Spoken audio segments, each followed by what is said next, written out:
Big love and respect on the slick dance floor. Welcome back, YouTube world. I got Chris Miner in the house and my brother Mystic Ronan dancing with us tonight on the big show with a wild convo. How you guys doing? Good, good. How are you guys? Solid here, solid here. Ronan, I'm so glad you made it tonight, buddy. Yeah, thanks, man. I don't get invited to too many parties. So much love and gratitude. Massive respect. It's an honor to be here, and I hope I can add value to so many spherical weaves out here that, I mean, I hope I brought the right yarn to spin with y'all, and massive gratitude and love. Oh no, the camera's already out. It's all good. I'll be right back. It'll be right back, man. The Oculus Obscura. So, yeah, Real quick, oh no, go ahead. That's not good. All right, hold on. I'll be right back, gentlemen. Go ahead, Ronan. Chris is so complex. He needs to simplify his situation. But massive honor to be here, Slick, and you know, it's incredible to volley back and forth and build publicly with you on your channel. So let's go. Appreciate it. Yeah, buddy. Yeah, you know, something PK called me out recently. He says a lot of times I say things that I expect everybody to know what I'm talking about, you know? Like when I throw dang, we do that so much, dude, right? And one term that and sometimes when we use it too frequently, its original provenance is kind of lost, like the Delphi technique. Tonight I want to talk about the Delphi technique, and there's so much nitty-gritty to what I'm saying. I'm speaking in broad generalities, and again, broad generalities, somebody comes along and they're like, oh, it's not the Delphi technique if it's not a starving virgin on a pedestal sniffing fumes. I'm like, what? No, Delphi technique includes that. But I'm going to talk about it tonight because I'm going to define it in the beginning, so we're not shooting over anybody's head too much. Is like that oftentimes board meetings come together with preconceived conclusions, and there's a process to execute the preconceived conclusions just for the sake of saying we had a board meeting. And go ahead. So I just want to ask your how you say advice on that, because I speak in the same way, assuming that people already they know what I'm talking about, so I don't have to go over. But at the same time, my friends that I kind of talk to often, it's like, hey man, we've heard you say this 100 times, right? We know where you're coming from. And it's like, is disclaimers is it high drag, low speed, and it's like you all got to catch up kind of thing, or it's like, hey guys, I'm saying some things, and then and if anyone in like Slick Dissonant has an awesome Telegram, if you guys aren't blessed enough to be involved, and I'm like, oh man, I've said some things. I thought people got it already. Now I have to leave 20-minute voice messages just to. So before, and I don't want to slow this convo up, but how would one navigate that, in your opinion, something like that? Yeah, it is very tricky, and because you're constantly keeping your own train in the conversation going, and we're having high-level conversations, right? It is really tricky. I hope often that people test my words. I'm always saying, test me, bro, test me. So if you didn't know what Delphi technique is, you take a day, take 2 days, go learn what it means on the public and what it meant way before that and where it comes from. You know, this capture of the oracles. You know, the Delphi technique is, you know, we found out where your superstitions are, and now you come to us for them, you know. And so when people come into these board meetings, the process has truncated all the questions they anticipate you having by what you're being involved in. So yeah, the Delphi technique is oftentimes they'll go to a school, you know, you go to the school board meeting or the city council, and there's all these rituals into how to just get in front of that podium for a couple minutes, but you only got a couple minutes, and everything you say they probably anticipated anyway, so you better really get their head swiveling in there. That kind of thing is a big frustration. And like you said about high throttle, low drag, or you want to say 10 minutes, but you only have 2 minutes at the microphone. Well, that's the Delphi technique to weed out the amount of magnitude of what you wish you could be heard.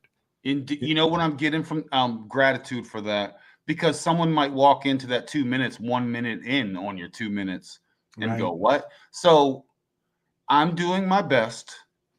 And by the way, you speak, I speak to the mirror. What I say is when I'm talking, I'm always talking to the mirror, so when I say something, it's not me. I say it to myself as well. So yeah, it's just like, y'all just got to figure it out. If you came into the movie halfway through, just got to kind of catch up and figure it out. So anyway, let me not jam. Let's get with the flow, brother. I just thank you for that. Thank you. Right on. And Chris, by the way, y'all didn't lose me. I'll be right back. I broke a wire. I got another one. I'm just grabbing it real quick. Okay. All right. And we got to help Chris. He's living.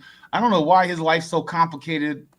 I'm being chased after by high level magicians. They're cursing me and shit. I just block it, whack it, block it off. I just block it. You get the most flack when you're over the target, but yeah. He's all in the rabbit warrens, and all the bunnies are chewing on the wires of his computer. So for real. All right, I'll be right back. Yeah, buddy. So the Delphi technique as a topic tonight is going to be important. I just hope people know what we're talking about. Because the Delphi technique 100 times becomes the Overton window. And I'm using the phrase Overton frog water now because people are getting nitpicky on the Overton window term. So I'm just going to mix metaphors. Y'all can catch up. All right. So that's on my mind tonight. I hope people are tuned into what the Delphi technique means, because in our last show with Chris and Silas, we ended the conversation on how the stage can be set up so as an audience, we are not aware that the people on the stage are pretending like they're in the same conversation. But really psychically, this half of the stage is talking about this kind of paradigm and concern. And the other half of the stage is talking over on a different platform. And the crowd is not disclosed onto them that there are two conversations happening at once. And the unresolved issues of this mismatched conversation becomes articles in the psychology of the audience that they take home that become unresolved issues somehow in your own psychology.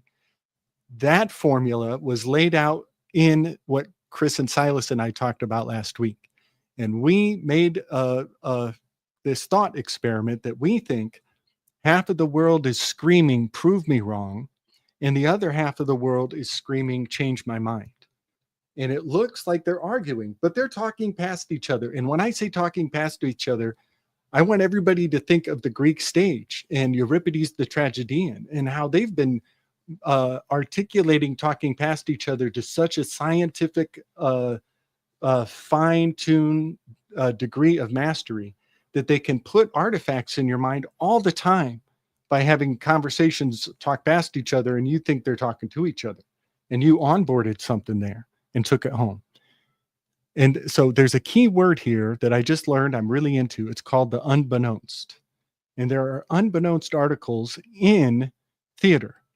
And so the guys on the stage are doing a trick on everybody. And so that is the unbeknownst, that the performers know that they're actually talking past each other and putting dormant artifacts in your mind.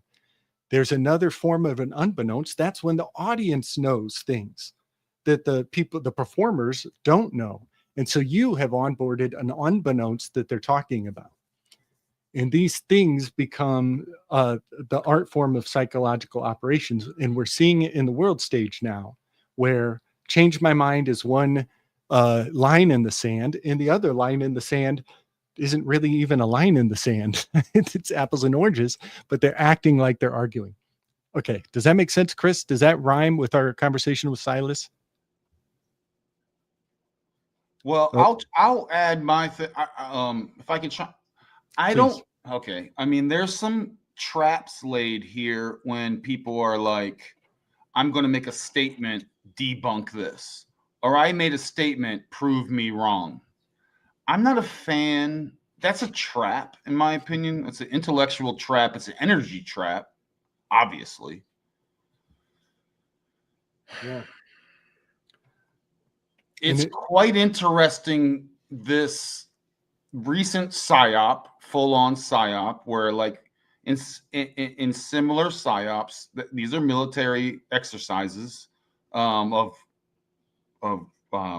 they've been around a long time. This most recent one is a set up an altar, set up an idol, and take it down. We have open disc, I didn't even know this person before that, but we have let's have an open discussion and share ideas in a calm type manner, right? I can see you cooking. Go ahead, bro. Yeah, I want to say we take down the idol and we make it compulsory how you react. That's Hegelian dialectic, nothing, same as Zeal.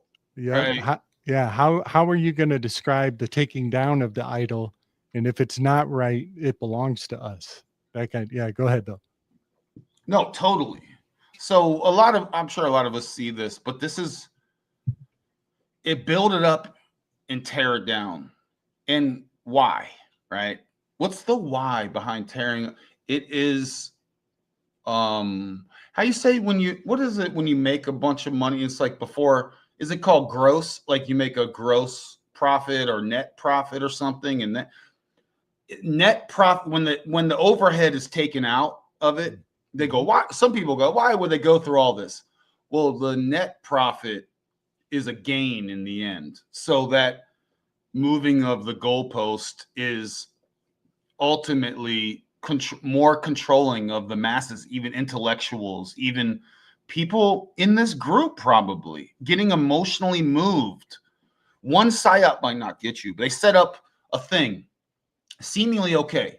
Let's say college campuses, we're talking. The responses from this sacrifice is logical and reasonable, right? And then you take that down,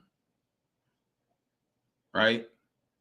What is really the MO? I didn't even know this guy before, but I caught a couple of his little mini clips and I was like, I get it. And I moved on. But it's the open discourse. Guess what? They murdered an open discourse guy, seemingly. By the way, I don't think anyone got hurt anywhere, but that's besides. I'm talking about the show, on the stage, the theater. The story of the movie is repetitive.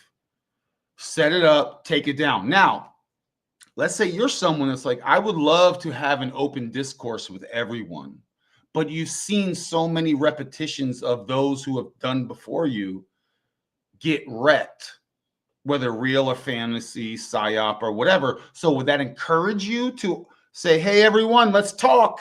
Let's just talk about it, guys. What's our problems?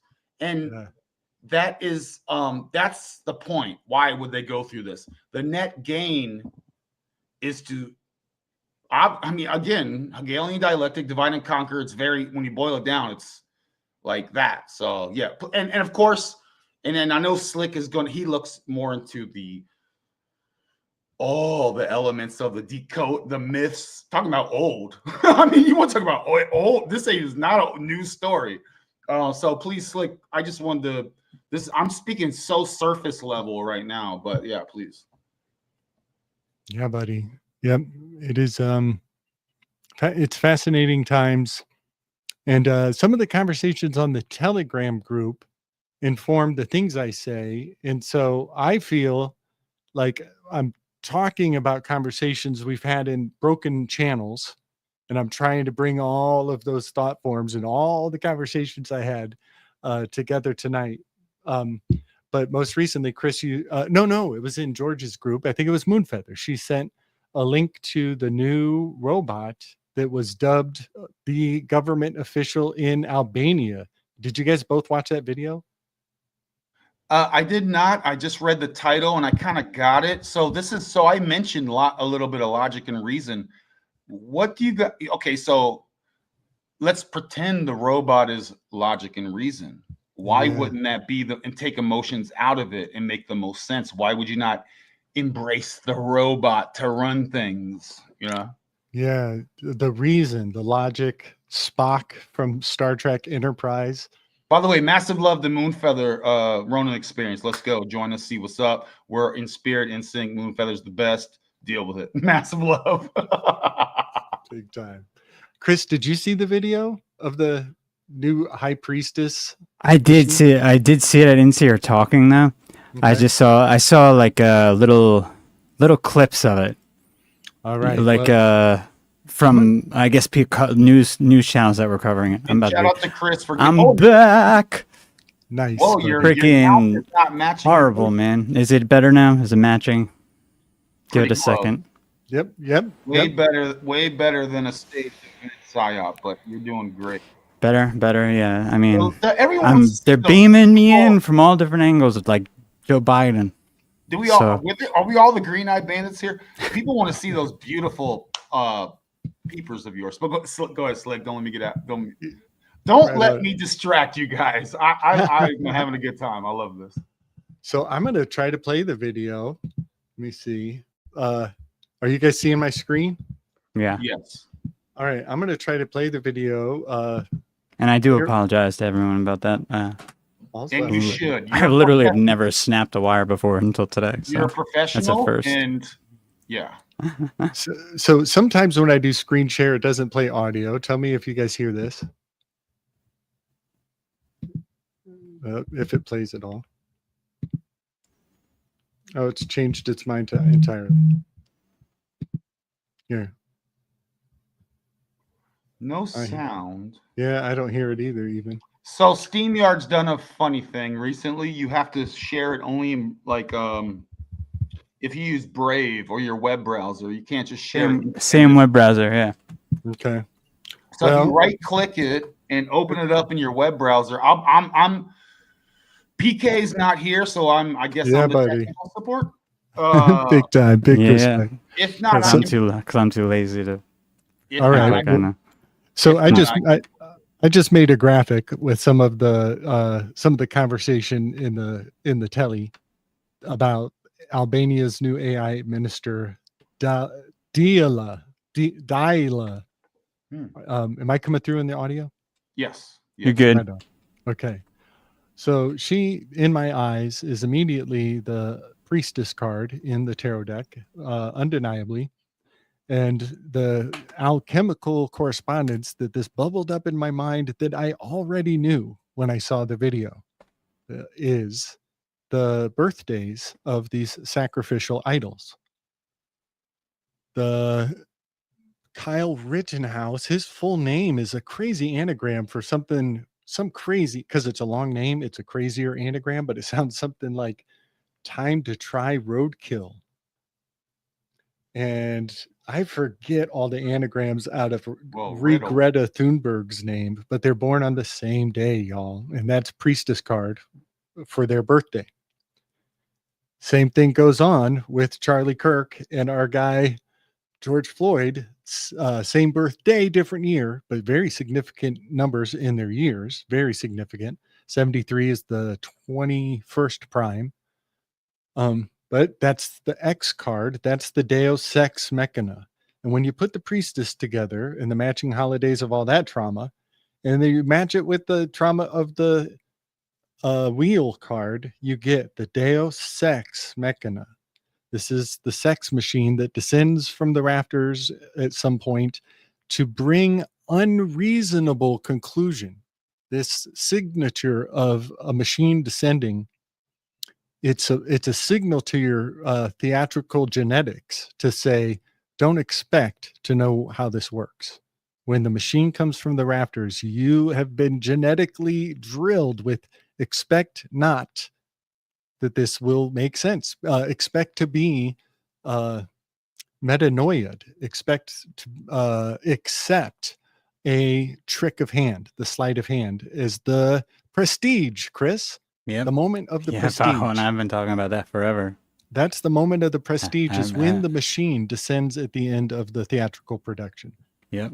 It's abracadabra, baby. Abracadabra. He's the magician. I couldn't believe how much that magician card lined up with him. Like, come on. Yeah, it was like with the colors, everything. You can't tell me that wasn't planned. Yeah, buddy. So sorry about, I wasn't even checking the chat, y'all. Give thanks and praise. Welcome, everyone. The chat's crushing right now. Yeah, much respect, everybody. So Moodyverse in the house. What's up, Moodyverse? So, so the Magi card, I got something really wild on the, the fact that he's doing the Baphometic thing. And this is also, again, I've got a real strong sense for this Deus Ex Machina provenance because I've studied Athanasius Kircher and Hero of Alexandria and these mad scientists and their control over machines. And whenever they bring out a new machine, what they do with it, the best way to use the machine on everybody is to display it on the rich people and tell the rich people that you're going to replace them with the machine. And the rich people go crack the whip on the poor people more. And that's why when you study, why does the steam engine date back to the Greeks, but they never used the steam engine? They're going to tell you because slaves were easier. It was easier to do the slaves. And now here the AI is on the machine replacing the rulers of people. And the slaves are freaking out because not even the rulers have a job anymore, So yeah, I think that's an important aspecting of, oh, and one more thing. I got to say that robot looked a lot like Lady Frida Harris to me, who made the tarot cards. Well, just to add, traditionally the royal, quote unquote, royals have been the trendsetters. They've been like the Kardashians or whatever of like the latest trend. So if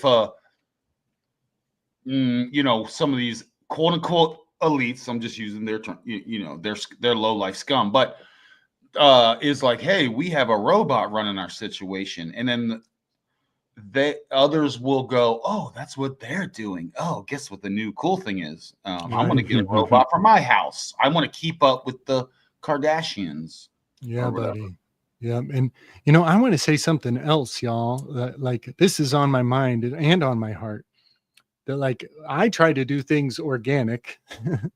And the more that the organic show, like Jackie Chan's old skills, the way the more that the organic show steals the glory from the AI show, the more the risk you're taking to be organic. Think about that. The more that the AI production, and you're not on board with the AI ways of doing things, well, then you're sticking your neck out more and more, and they can isolate you as a demographic, So something I think about a lot is the more that people onboard AI, the more I look like a dinosaur, and the more I'm saying that's rarefying my art. It's rarefying my art fast, hard that's and fast. Very James True of you to say that. Well, gosh, I mean, the basics obviousness of are you going to be a grandmother and weave a blanket, or can you just buy a machine-made blanket?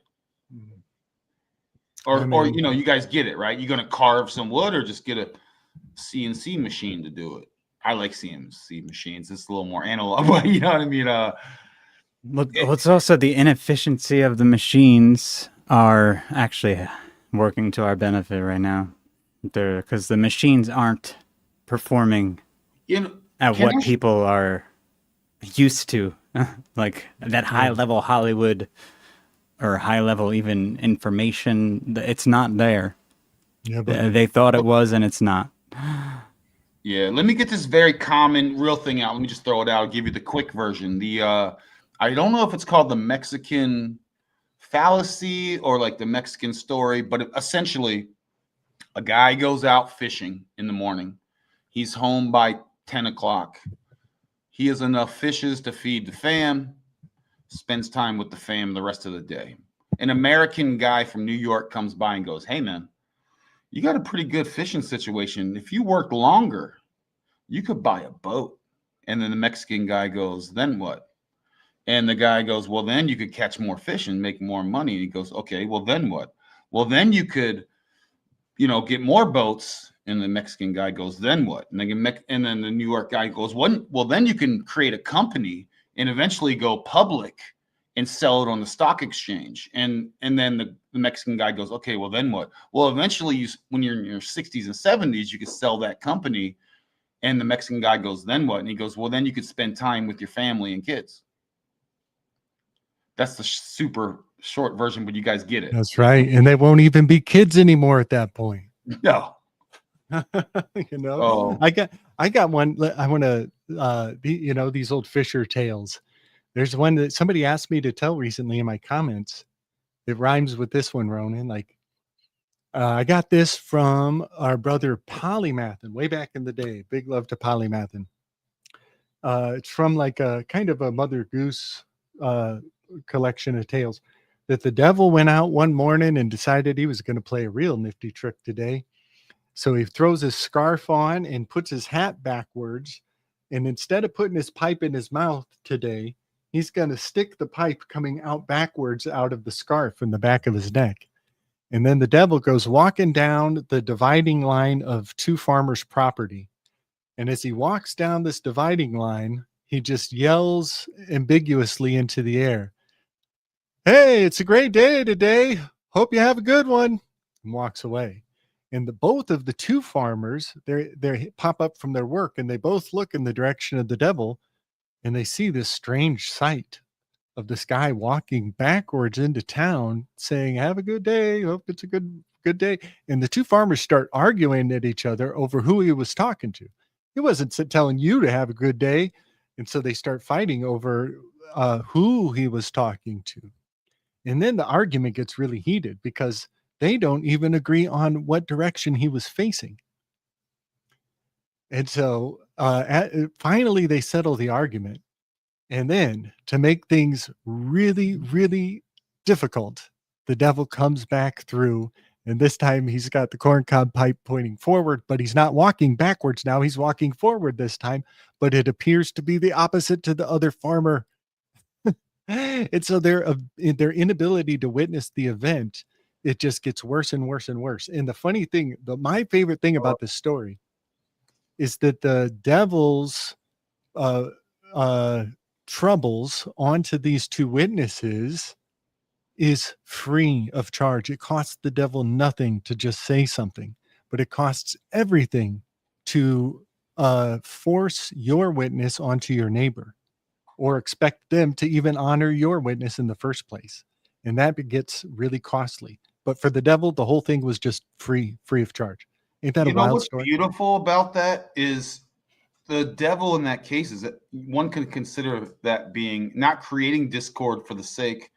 He's actually, or that they're actually benefiting that. So you have a friend, a relationship, a neighbor, and everything is hunky-dory, but you throw these thought grenades through there and you shine a big old light on actually the differences in perception, and that make stir the waters, sometimes churning the waters and seeing what happens and removing the impurities, because they may actually fight, but at the end they may become friends. They you know, a little tooth is lost, you know what I mean, you know, and they go, we're actually stronger together now for that perceived discord. So that's kind of that strange thought process of, is some of this, should everything just be hunky-dory, or should you shine a little, you know, put a little chaos in there and just kind of, y'all for real. Oh, my cat, I'm sorry. Well, speaking of chaos, my cat's jumping around. A failed leap. She made a failed leap into the window. But that'll make her a stronger leaper. So is it, so the devil is, it's very strange. Is it the devil bad in that situation, or the devil at the end is actually trying to strengthen the neighborhoodship of the neighbors? Yeah, and improve their conflict resolution skills. Improve their bond. When those two neighbors eventually figure it out, they look at each other and go, I know you, you know me. What's up? So that's that weird test. That's that all those philosophies. Like, is this place a Chunam exam? Is this place an exam? And is all this controversy just to make you stronger? Is it great if we all lay around and just live in like a paradise thing? I know we all probably have really good friends that we actually battled with and were stronger for it, etc. So I actually love that. I love those type of parables. They get you thinking. Yeah. Well, yeah, it's very much there's no pleasure without pain. This is the whole this is how the world works. You can't have one without the other, so you need the bad to have the good. I mean, you don't want to have a totally homogenous hive mind, which is what we're kind of headed towards now. I'm not going to say now we need the devil for that to cause that to happen, but I mean, you could take it that way, or you could read that story as saying, "Oh, don't be reactionary," and then make sure you can have a discord and have differences.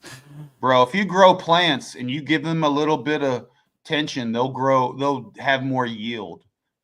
If you prune, there's a lot of gardeners probably here, homesteader types.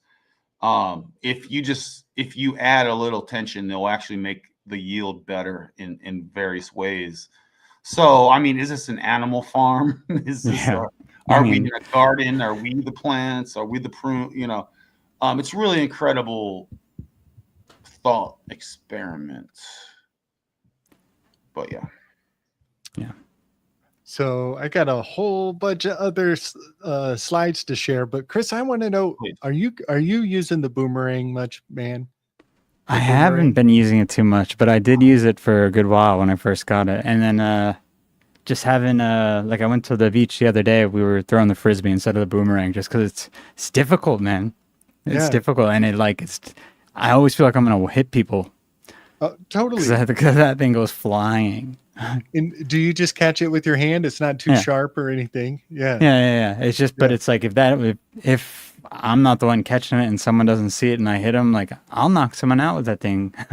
Yeah. And I know. So it's like there's people walking around with their kids and their dogs, and it's like even with the baseball field worth of room, if there's anyone around, I'm like, yeah, the boomerang fascinates me. I remember as a child thinking, okay, it's made so that no matter how I throw it, it goes. That's what I thought too. Back. Yeah. And so, of course, the first thing I do is try to throw it so it can't come back. You know, you know what I mean? Yeah. It's still very hard. It's hard to get it to work good.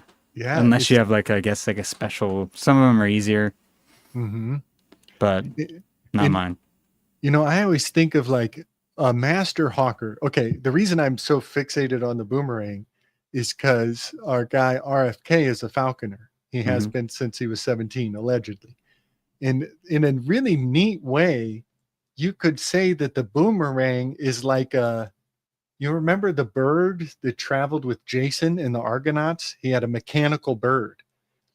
And in a nifty way, if you think about it, the myth of a mechanical bird is substantiated by a real badass boomerang thrower. You want to know what's so weird and interesting? It's like a weird synchronicity. On the way home yesterday, my girlfriend was showing me videos of mechanical birds because she's been looking at them probably ever since we got the boomerang, because she's been fascinated by mechanical birds and wanting to get one. Yeah. Or make one. Dude. That is so spot on. That's the strange? archetype you guys are hunting right now is like coming out in multiple ways. So I just love that the mechanical bird from mythology is still around, and some people are, really good at it, and think of like being badass with the boomerang. I mean, like military grade. It's a weapon. Yeah, this thing's a weapon. Totally. You could military grade that thing and pull tricks on people and be like, oh, you don't want to do what the master says? And the master nods to his boomerang guy. And the boomerang guy's like, and some shit happens. And everybody's like, magic. There's a beautiful, in this show, Twisted Metal recently, they had a boomerang missile. And they were like, what would be the benefit of this? And they just kept it around. They were like, this is dumb. Short story long, some enemies were really close to them, and they shot the boomerang thing, and it went out and came back and took out people that were following them and shadowing them and took them out. So it's one thing when you're playing with a boomerang, man, a lot of people are not going to be hanging around your orbit.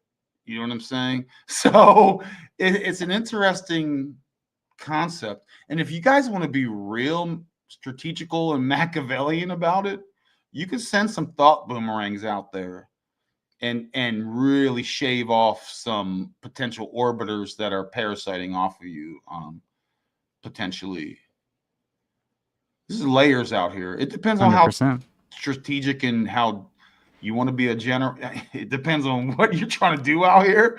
But if you want to lay traps and see who's who, could be interesting.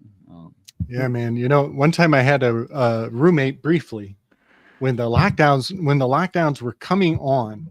It was still early, and we were feeling out each other's mental on where things are going to go. I just passively, passing in the kitchen, and I said casually, "Wouldn't it be wild if they started sending out bodyguards with vaccination guns?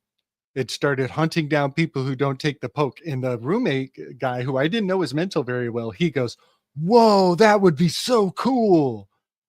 And I looked at him. I was like, "Oh my gosh. Whoa. Oh my gosh." And I was like, I didn't actually mean that in the context of wouldn't it be neat? I said, wouldn't it be wild? And, Well, and then remember when they did send out they sent out the guard and they were shooting people with riot ball guns and stuff like that. Yeah, man. It's such a trip. Yeah. And so I realized that I had laid a trap unwittingly, and he stepped in it in a way I didn't think when he said, "Yeah, let's go shoot people with vaccines." I was like, everyone, "Oh my gosh." Yeah, man. Everyone, by the way, this is, if you look at the luminaries above, these are very interesting times, and everyone and everything is revealing themselves. That includes me. That includes us, yourselves, and everyone else. Everyone is revealing themselves. It's a very strange paradox where these psyops are oddly beneficial because you can see who's revealing who's who, and you could be aware. So while these people that are trying to do their thing are trying to mark everyone, we ourselves as alchemists, whatever you consider yourself, are also marking everyone. Yeah, buddy. Yeah. I want to pick up on that, marking everyone. And I got something really fascinating that I want to share with folks tonight. This is Slick Distant Original Works regarding marking everyone, and the luciferase and the tattoos and all that.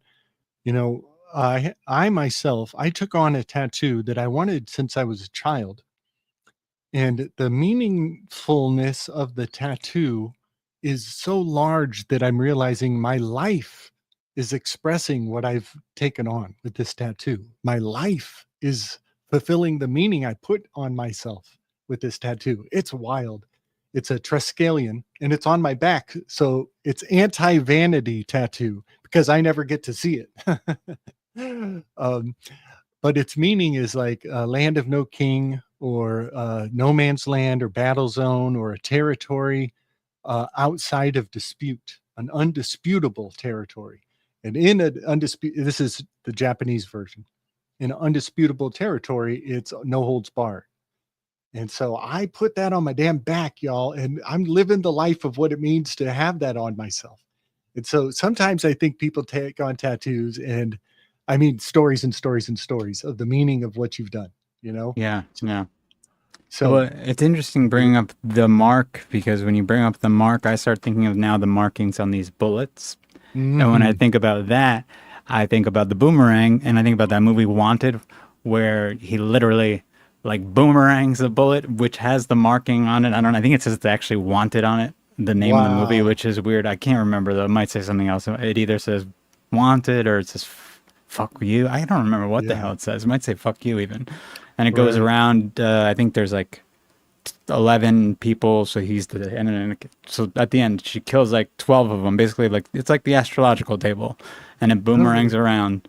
Okay, wow. All right, well, I'm going to share a clip from WandaVision. Did you see that clip, Chris, that I shared? Yeah. Okay, definitely play it. All right, so Slick's got an original theory, and I think that this WandaVision clip I'm about to share, it kind of is a good metaphor or visual analog for what I want to say. I think is happening in a really fascinating way. All right. So, Ronan, have you seen WandaVision? Is he still gone? He said he'd be right back. Oh, okay. Oh, and before you start, that's worth mentioning too. That movie Wanted is about a League of Assassins. So there you go. Wow. Boomerang bullets. Yeah, yeah. So I am not sure if everybody's seen WandaVision. It's really not all that awesome. But it has a great metaphor here that I'm excited to kind of talk about and describe. Chris, can you tell me if the sound is coming through? Because I might have to do it a different way. What do we say before we play anything? Fair use? Fair use. All right. Is there any audio? Play it again. Maybe it's not going long enough. No audio. Okay, all right. Let me. So there's new tricks to the StreamYard thingy. Are we in re-education camp? Yeah, you're being re-educated. Okay. In the yard, in the stream yard. But if you open up in you just got to open it up in the same in the browser you're in the same browser StreamYard is open in. It's that first thing on the left, and you got to open it up on the tab. Okay. Go. This is gonna work. Watch. All right. Fair use. Yes.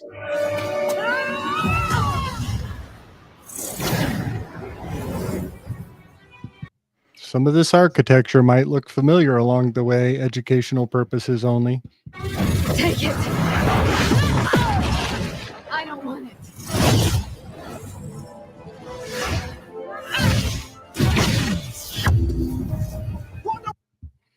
Okay, so along the journey here, some fascinating alignments of the stars are blocked into the action, as Mars was on Spica over the last couple weeks of events, and Venus was brushing over the crib where the beehive cluster is. It's very important to the Utah flag. Venus was brushing over the crib.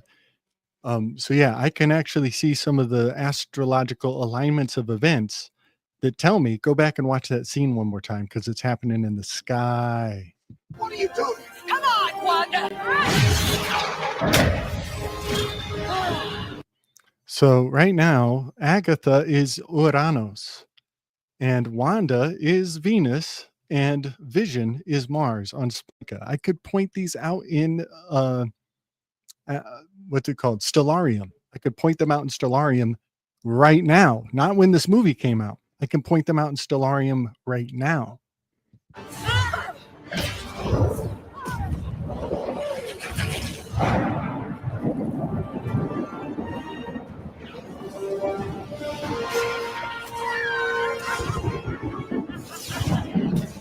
So, Chris, is this ringing a bell from our weaves on Doctor Strange versus Doctor Strange in the tennis match?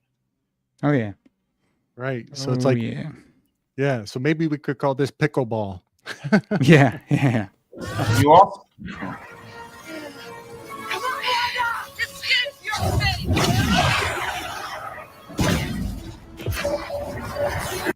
Hexagrams on the walls of the firmament. This is an important part of the metaphor I'm trying to share with everybody tonight.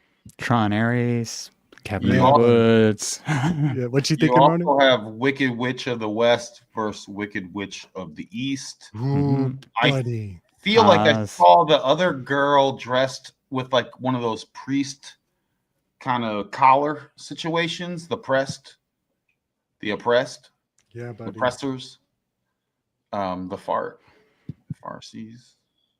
Mm-hmm. Okay, something's going on with my. There we go. Okay, here we go. Fair use. Men in Black right there watching. Totally.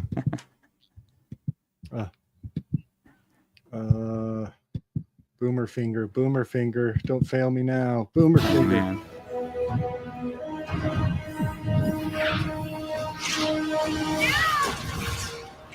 Release your burden! Did you guys hear "Release Your Burden"? Yeah, she's like the crazy feminist trying to get the other one to really Does anybody notice the seed that was planted in the trauma that was grown into the marketplace? Release your burden. Unburdened by the past and what has been. burdened by what Was it? What was it? Is that what it was? Unburdened by what has been, or is it That's it, right? Yes. That call sign, Thanos did the same thing. He says you'll be unburdened by what has been. They put this phrase in Lady Frida Harris's mouth, and it was in all the bad guys in all the films, and Lady Frida Harris lost the election. So Gabriel, may I share something that I've heard from someone else recently? This is someone else's thought, and it's related to this, and it really made me think. All of this, and this is related to release your burden. This is like the thoughts of astral projecting and the oneness and removing yourself. Is that itself a trap to remove your individuality and let other paradigms and malware seep in? Because it's like assimilate to the Borg kind of thing. Well, it's also the really hard lesson of letting a lawyer conduct your estate for you. Sure. Outsource. Really, I will carry your burden for you. Outsource all of these things, and don't be lawyering. Right. We'll lawyer it for you. We'll carry the burden. The consciousness. We got your consciousness, buddies. Yeah. So that's what just wanted to share that, Gabe. And by the way, I heard that from someone else, and I've been chewing on that a lot. Yeah, yep. So your esquire is your shield bearer, but in a healthy household, that's your wife. She's your shield maiden, and she conducts the household while you're off at war, and she knows the protocols when you come back on that shield. She knows how to handle the house. So your lawyer is a surrogate wife. And just to add to all this, just so everyone knows, don't trust shit. No, I'm just joking.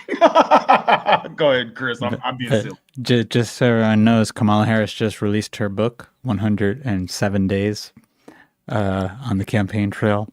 Damn. That's crazy. So she's kind of hailing Marquis de Sade with his 120 days of Sodom. She's on the surface, 13 days shy. On the surface, everyone, what they do is they'll give you a book deal, and I'm gonna give you $5 billion to write a book. You write a whatever book, it doesn't sell, who cares? But you still got the $5 million. That is a money laundering tactic, and that's just on the quote unquote surface, if you will. You know what I mean? All right, I want to get to the point of this video because it really is a huge slick distant theory that I think is really nutritious. There's more. I want it all.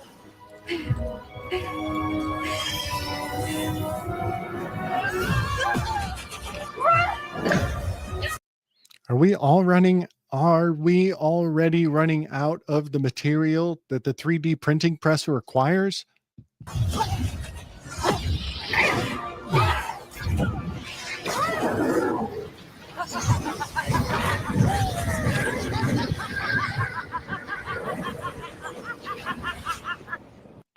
Wait a second. Are you telling me that my birth certificate isn't an infinite amount of reinvesting the trust?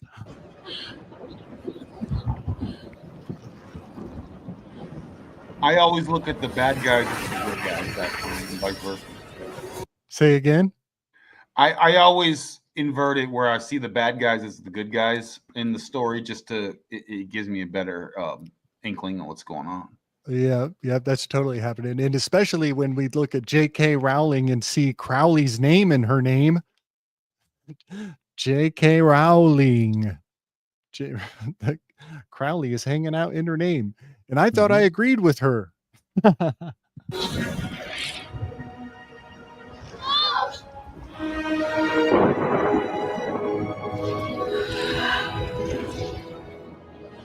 About our deal. Once cast, a spell can never be changed. This world you made will always be broken. Just like you. Okay, and I'm going to give up the slick dissident theory right now.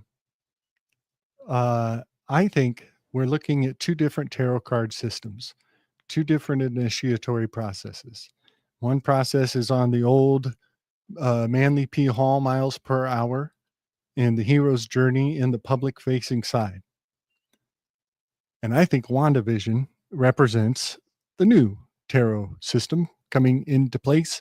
And when people talk about tarot cards influencing culture, they're not going to see that there's an argument on the stage. And people are going to think that all tarot cards are the same and all decks are the same.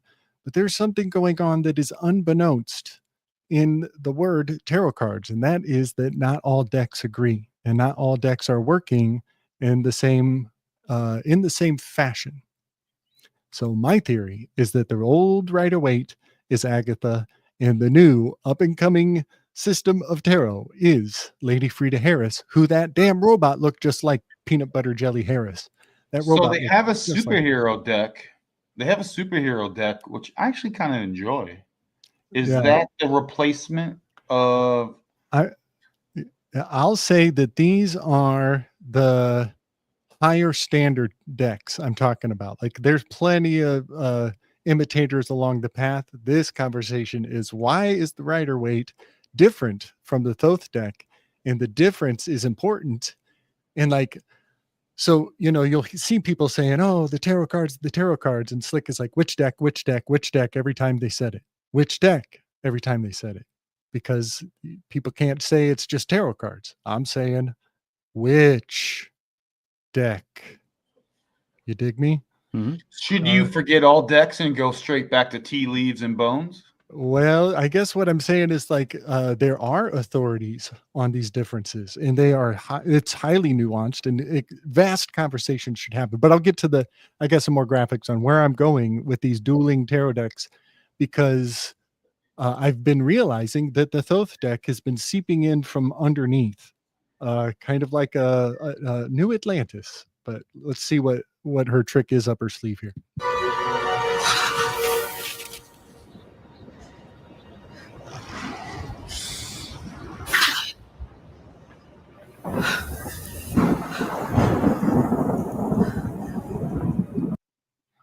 Wait a second. Is the word collusion and the word conspiracy the same word? Did they exhaust the word collusion because we realized they're not saying conspiracy? Can't sit.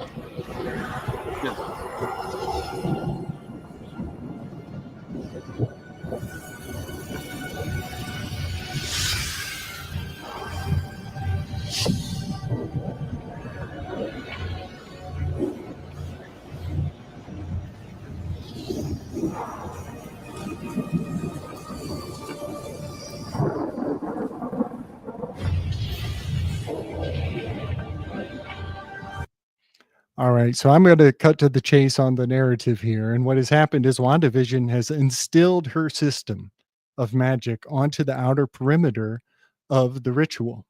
And now she controls the ritual space. And I'm going to stop sharing. Slick Dissident happens to have a real strong sense of why the Thoth deck is replacing the Rider-Waite deck. And when people say tarot decks, everybody's like, I went and got a tarot reading and it was a real cute deck. And I'm like, well, there's a grown-ups deck for for a different level of magics. But Ronan, I don't know if you answered. Did you see WandaVision? Uh-oh. I don't hear you, buddy. He might be at the bathroom. He's probably at the bathroom. Yeah. Okay. I'm going to keep sharing screen. He probably did. Yeah. Probably ran. Okay. All right. So here I go. Yeah. The reason why a different tarot deck is important is because Lady Frida Harris herself said she was putting in a new system of runes. And old Slick believes he's found the system of runes hiding out in the Thoth deck that is not in other tarot decks. This is what makes it unique. And these are 88 constellations generally. But the cool thing is the patterning of the glyphs are not commonplace. You're not going to find this in all the magical texts for the public. These are what are used in tattoo work. These are tattoo constellations. And I'm super tripped out because I can find a lot of them in a lot of places where people don't expect. Are you there, Ronan? Mm-hmm. All right. I did not watch. I watched most things, but WandaVision, for whatever reason, I protect what I receive in a lot of things. And for whatever reason, I decided to stay away from WandaVision. And I watch all the Marvel, DC related things. So I have not seen it on purpose. And maybe I should. Okay. All right. Well, yeah. Well, you know, I know we were talking in our tele group this week about masculine, feminine, and one of the things that you mentioned was accountability. And why is it that whenever accountability comes in the room, all the power dynamics of expectation flip on their ear every time? Well, and then I mentioned that, you know, there's a concept in the staying out of this military called one. mother's worries. Yeah, buddy. Yeah, buddy. So the concept of the mother's worries is a real difficult conversation because so many psyops are packed into kitchen implements and things in the home for the sake of making people so worried and externalizing their hierarchy all the time. But okay. And a lot of the mother's worries of psychological ops are fully operational in WandaVision, the story. It's just basically the disclosure about mother's worries to the utmost. And they've clickered us too close to the sun, fellas. They have clickered us too close to the sun with all these mother's worries. But what's a trip is the glyphs Lady Frida Harris is using are in tattoo work. It's literally a language that is put into the flesh of. You see this guy? No, wait, I can't see anything. Yeah, totally. What am I looking? You gotta mix. You gotta mix Dr. Doom with magic. That's for Machete out there. So yeah, bro. That is what is up. Iron Mask, y'all. Yeah. I mean, the problem is, you know, I was trying to meld magic with science. You know what I'm saying? And this is what happens. And yeah, so. Yo, bro, that's what's up. That's what's up. He who gets the last laugh is he who leaves his loved ones with a smile. That is really cool. So, yeah, so Slick Dissident believes that I have actually isolated the particular glyphs that she openly said she was instilling into her art craft. And in magical systems, theoretically, what she's saying is, I'm going to swap out the Rider-Waite systems and sigils, and I'm going to put these new sigils into play. And it's all, it lines up like this card is the card where Pegasus should be. And when I look on the card for anything that looks like the Pegasus glyph, boom, it's right there looking at me. You know, Cepheus constellation likewise should be related to the card. And I look at the card and here's the Cepheus glyph in the card. And so it's wildly fascinating that it's tattoo art because of testosterone. Testosterone is kind of it's a magical word I've been fiddle-faddling with in relating to the 7 on the Enneagram, and their drive for prestige is a testosterone I remember this indicator. Yeah. And then, this one, man, look at this. This is the old experiment where they tell you to zap a dude and you say yes as long as he's wearing a lab coat, right? That's why you gotta be careful out here, folks. Right. Well, what is a trip, Ronan, is the little graphic that they're teaching people how the experiment works. The visual aid they're implanting is stocked full of sigils from that system of sigils I just discussed. And the specific sigils baked into this little visual aid are implements from the narrative of the story we're supposed to believe when we look at this little graphic.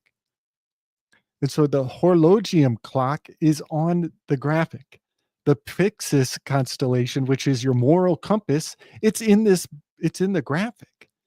And so so often I am fascinated how the sigils can be proliferated in very large and mysterious ways. You know So what's yeah. interesting, Gabriel, to add to that experiment? I just thought of it.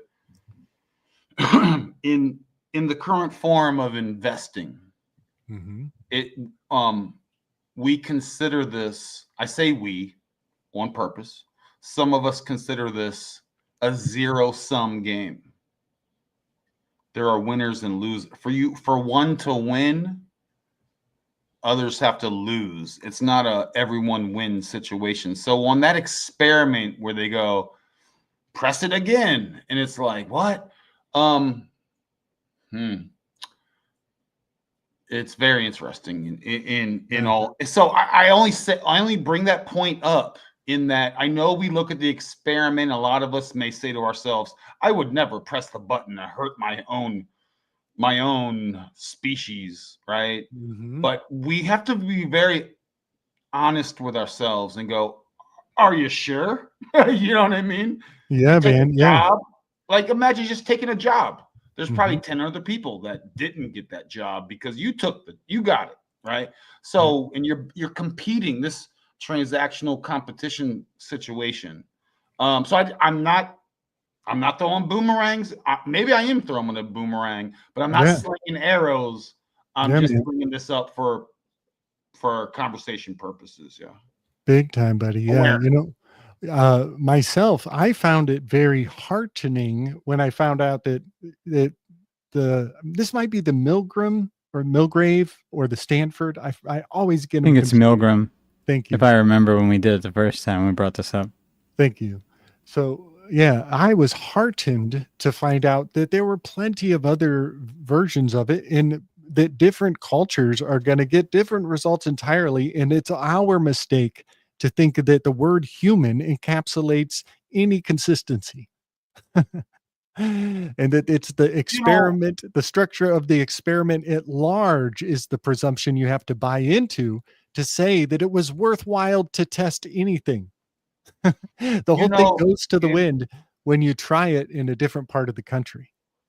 Forgive me, Gabriel. This is bringing back other things. Like Chris and I were talking a bit ago about, just nature, and if you want to go serious law of the jungle situations, right? It could be real raw. So Gabriel, if you're in a situation, let's say you're the guy pressing the button, but instead of questions and just that and being pushed by authority, it's your self and your quote unquote people get the first fruits of the harvest versus others. Will you be, this is where that scarcity mentality, again, guys, I want everyone out there who maybe not know who I am. I'm a very big boomeranger on these airy-fairy terms, scarcity versus abundance. Oh yeah, we all walk around and think to ourselves, the abundance, right? Okay, beautiful. I love the words. I love it. Transmutation, alchemists. But let's get real. If you're in a situation where there perhaps is genuine scarcity on the surface, are you going to press the button and go, hey man, my family's going to benefit as the experimenter to gain from the subject. If I press this, if I electrocute him, I gain, and my kids and family, whoever gain. Now, this is a rhetorical question. Yeah. I'm just merely throwing it out there. Yeah. Yeah. I got a whole lot on this, Ronan, and I really hope other people kind of second guess everything they thought about what the narrative is on this experiment. The timing that they did it was designed to justify the Nuremberg Code. And they want a sentence to come out in what happened in Nuremberg. And that sentence needs to sound like, we're just doing our jobs. They needed that. And all of us saying, you heard about when they zapped people because they had a lab coat and did it all the way to death. That is, oh, well, Nuremberg makes sense, of course. So I have actually found out that they did those experiments in a lot of places where people didn't zap anybody, and they only cherry picked the one that would break your heart, the way you look at humanity the most. So you think you're all in this global society, and that everybody in your global society would zap you to death because of a white trench coat. And that's not true, Ronan. It's not true. They cherry picked which one would make the Nuremberg Code sound the most legit. So you are disheartened when you look at your fellow man. And I'm going to say something really profound that I can't find the receipts on. And it's because of the Mandela effect. My favorite quote of Nelson Mandela is the whole world would be a better place if we believed the best potential out of everybody we look at. Did you lose me there for a second? I don't know. Can you hear me? I can hear y'all now. I was saying, so they definitely did cherry pick the Milgram, because I know they did with the Stanford prison experiment. I didn't know they did with the Milgram. Yeah, this is the deluge of revelation, y'all. That you can say that science is fucking us, but you have to also say they cherry picked this experiment. Oh yeah, I don't trust nothing. They cherry picked this experiment so you would have a Malthusian lens as to the altruism of your fellow man. And by the way, Gabriel and Chris in chat, I said what I said, meaning I'm not a scarcity mentality person, screw your neighbor over. That's not where I'm coming from. I was sharing that in reference to this experiment and what is, I am an abundance person. I've literally received and give. So there's such an abundance. It's not even funny. So I just want to, just for posterity, Gabriel, I'm not a cutthroat. You don't have to be cutthroat. There's plenty. That's what's up. So, and then, Gabriel, you just made me think with what I said and you guys said, don't trust your quote unquote neighbor so they may be a scarcity person and a quote unquote hoarder. Right. But so, it's a weird paradox where a bunch of people have been caught up in these various scarcity psyops and fear, operating on fear and external. And you guys who know me know I'm a big on not taking external information at face value. So it's very odd. It's like love thy neighbor, but if my neighbor's a retard, watch that boomerang effect, right? And shave off the barnacle retards with the boomerang around me because I don't need any parasite. So it's a strange like situational awareness. Don't be naive. Don't be so empathetic to where you take everyone's beautiful. Yes, they are, but they may be in some deep holes at the time. Buddy. Yeah. Anyway, you guys get it. Forgive me for my super basic things. Yeah. And you know what they do when they cherry pick one result that says what they want everybody to hear? It makes it look like all the experiments had validate this one result. But I just want to point, there is something redeeming here. It means that the color white as a surrender flag is still the psychological framing of surrender, of giving up. Okay, I'll zap this guy. Okay, I'll zap this guy. Oh, he stopped screaming. Well, that's a white flag. So the white flag of surrender is encoded into the lab coat. And like you said, Ronan, we can guarantee your neighbor still thinks the white flag of the lab coat is legit, right? It's the priest class. It's I mean, we know that. I feel like a lot of us here already know this, Gabriel, but it's like your perceived authoritarianism doesn't mean anything to me. What's so strange though, Gabriel, is if you and we all have been through something, and Chris and I want to go, Chris, let's give Gabriel this amazing badge. Just as a small token of recognition of his amazing feats, right? And we give him a badge, and he collects badges because other people do the same, right? And that's valid and that's earned. And we go, hey, look at Slick walking around. He is a someone to be esteemed and respected based on genuine things. Cool, great. The issue with that is bring in the LARPers. And they start pinning, you know, everyone knows how to embroider. So they start embroidering things. You go, man, I can't tell the difference between an earned valor of a Gabriel or some guy in a lab coat, black gown with a gavel on a shipyard, or a what do you call those doctor thing? That stethoscope and all this. They wear all the accoutrement. This is the point of what they do on that purpose. Yeah, man. It's called enclothed cognition. Everybody should look up enclothed cognition, and then also look up Den Verlust. They're similar, but yeah, you're right, man. The costume is such a powerful thing, and they've weaponized costumes for a very long time.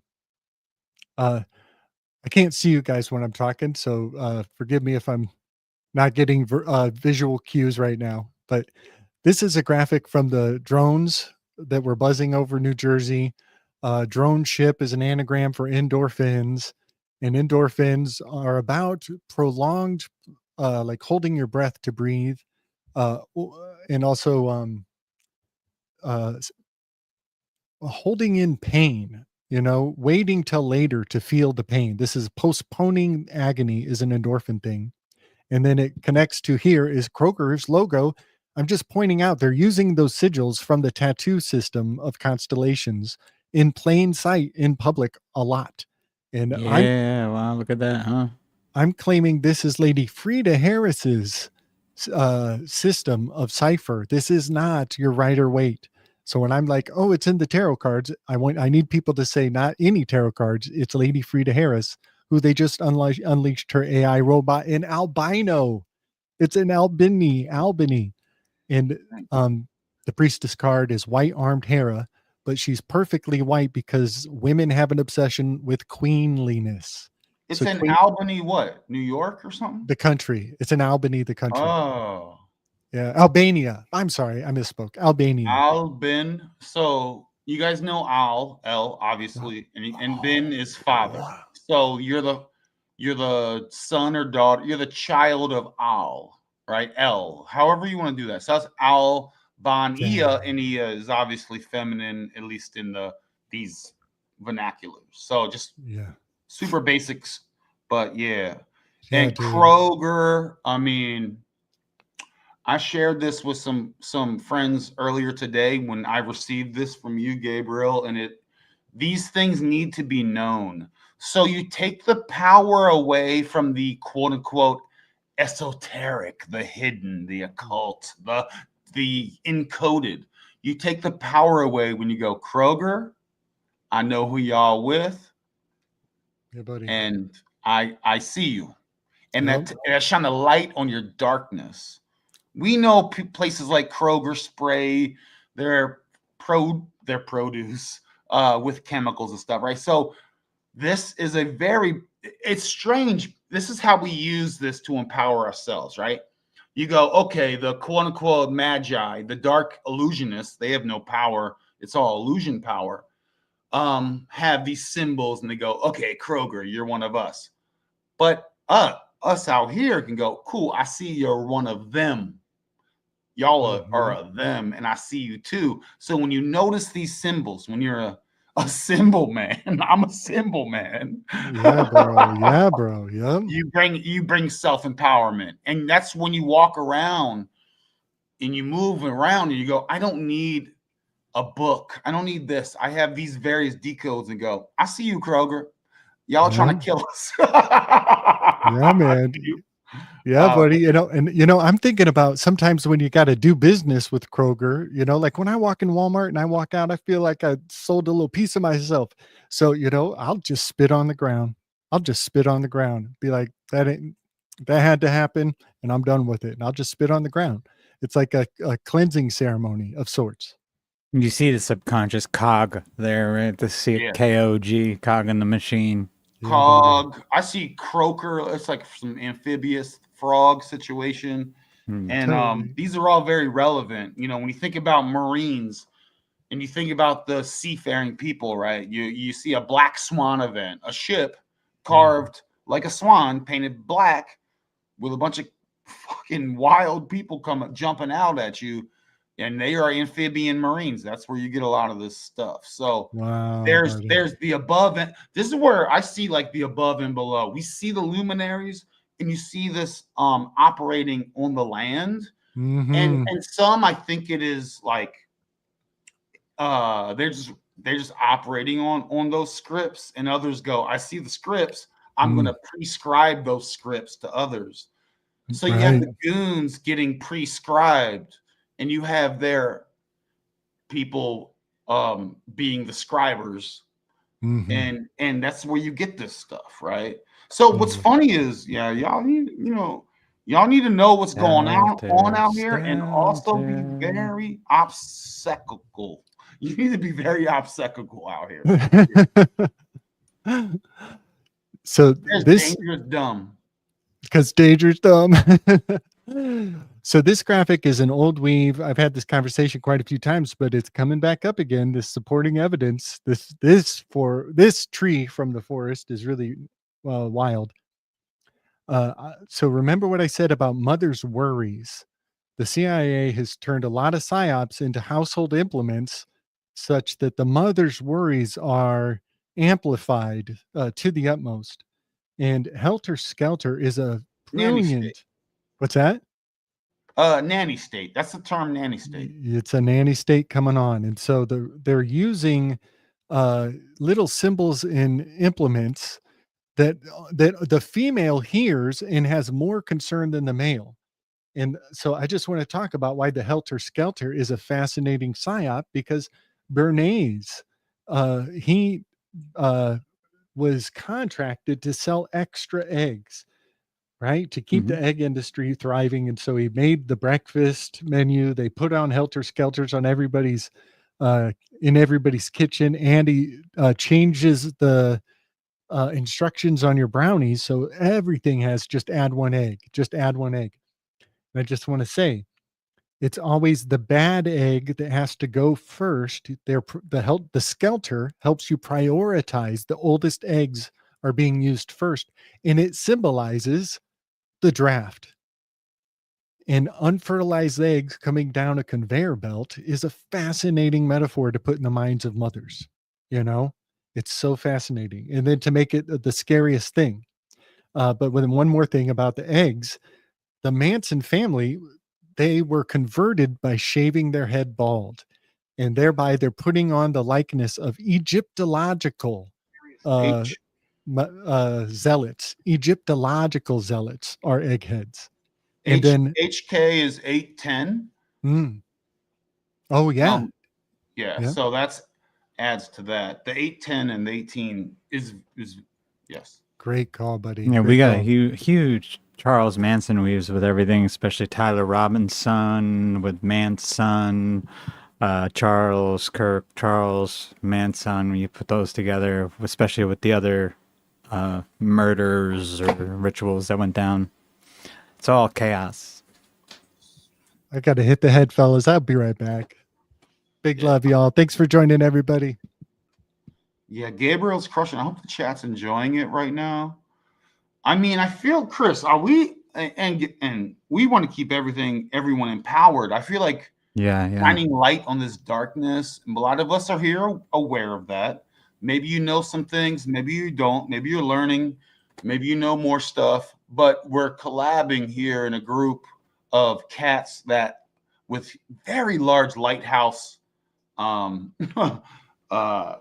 flashlights on the darkness and to avoid and to empower people. Yo, these cats are dorks out here, yo. They're nerds, yo. They're not straight real nerds. Straight nerds.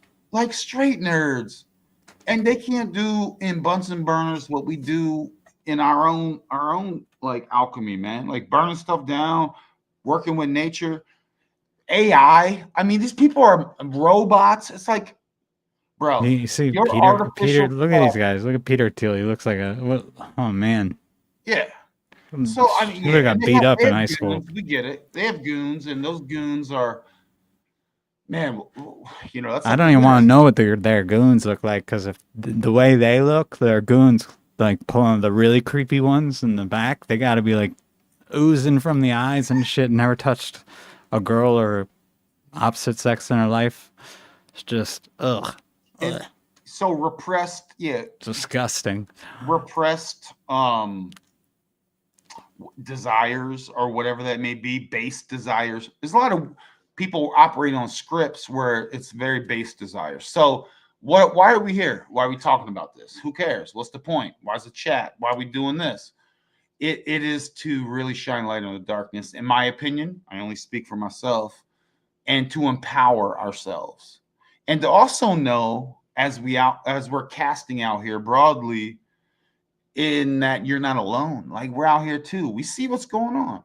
So if I'd rather have a community of very powerful beings where anyone comes around and they go, hey, we need to take your firstborn, or we need to shoot them with a dart gun.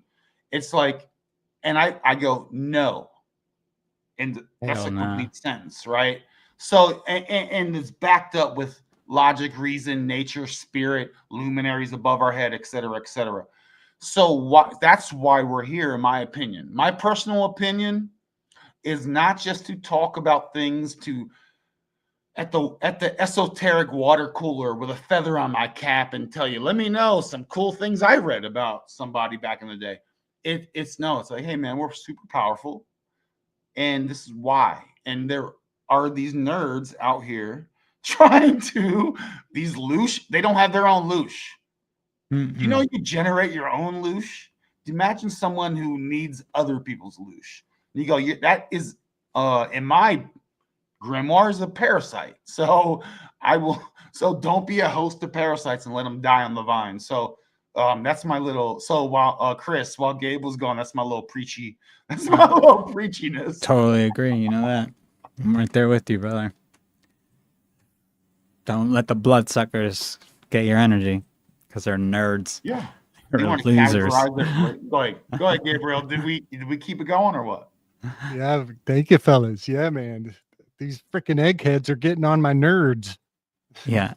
Yeah. They're all are LARPers. They all think they're magicians. They want to be in Harry Potter. And they're losers. I mean, really, if they want, Endgame, that Matrix style, they want all the women to be basically hens in the egg factory. Then they want to inseminate them with whatever, you know. They'd be fine without them, honestly. It seems like they want them gone so they could just have sex with the robots. Well, there's if they can make that work.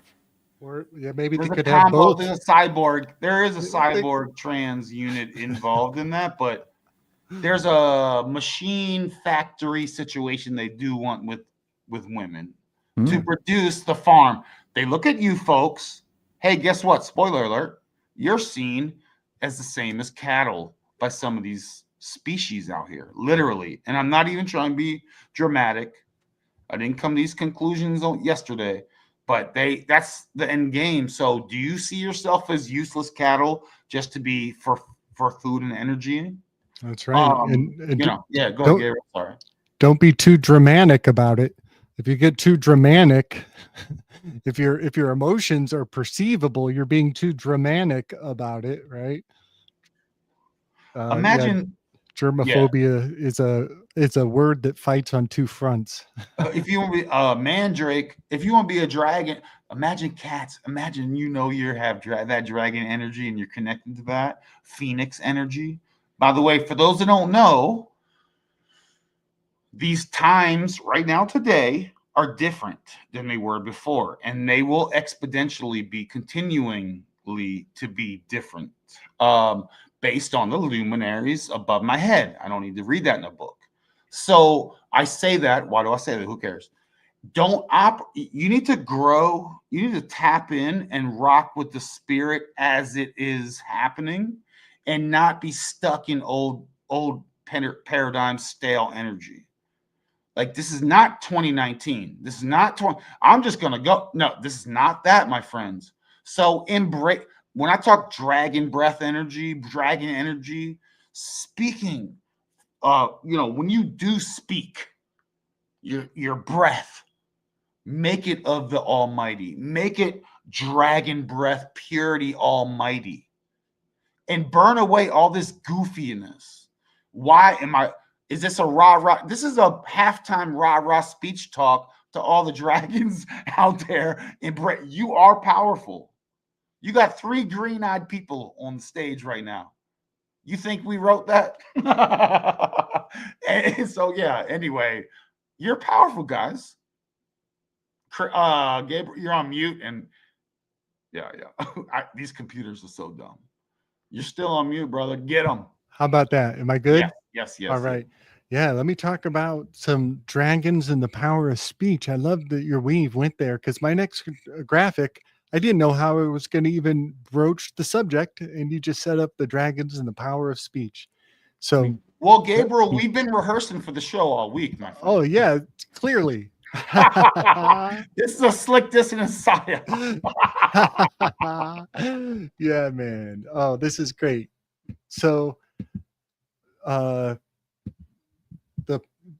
dragon tongue and a language of compulsion is a myth from Ancient of Days. A lot of people probably remember in Dune. Do you guys remember in Dune that the royal families had a magical voice skill that they could compel people with words? Star Wars too, and I was going to the priest. They were the females. What the heck was it? They were a priest. Bene Jesuits.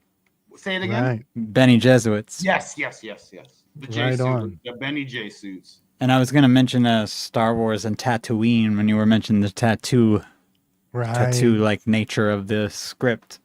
Yeah, buddy. There is something really wild going on. God damn it. There I go. Sorry. I didn't know if that was you or me. I was like, that was me. Oh, no, I thought Gabe, if you just want to whisper secrets, go for it. We won't tell anyone, dude. By the way, shout out to the chat. Are we crushing? Are we crushing? Yeah, big love, everybody. Much respect. So, all right, this graphic is an old weave, but it comes up all the time because Pindar is the 9th lyrical muse of the Greeks. And he made a statement once that is so profound, it becomes its own recipe that I think a lot of people are still utilizing. So one of the many things he said was, "My words right now are so true that they will still be alive even when the scribes who are writing down my words are gone. And my words are so true that they will still be alive when the city that those scribes grew up in is gone. And then my words are so true that they will still be alive when the language everybody was using from the city is gone. And my words are so true that other people will find other languages to say what I'm saying right now." That's his claim. And that little mental trick is one of the philosophical bedrocks of who can get immortality. And Pindar did it when he said that thing about his words are more true than the language, the scribes, the city, and the other people later will come up and make his words again, and it'll still be there. So this claim to immortality that Pindar made, what is amazing about it is it's the formula for making a really good maxim. If you make a maxim in your mother tongue and you use words that only people from your mother tongue understand, then your maxim will serve your people better than the next translators who misconstrue it. And so Pindar, the first lyrical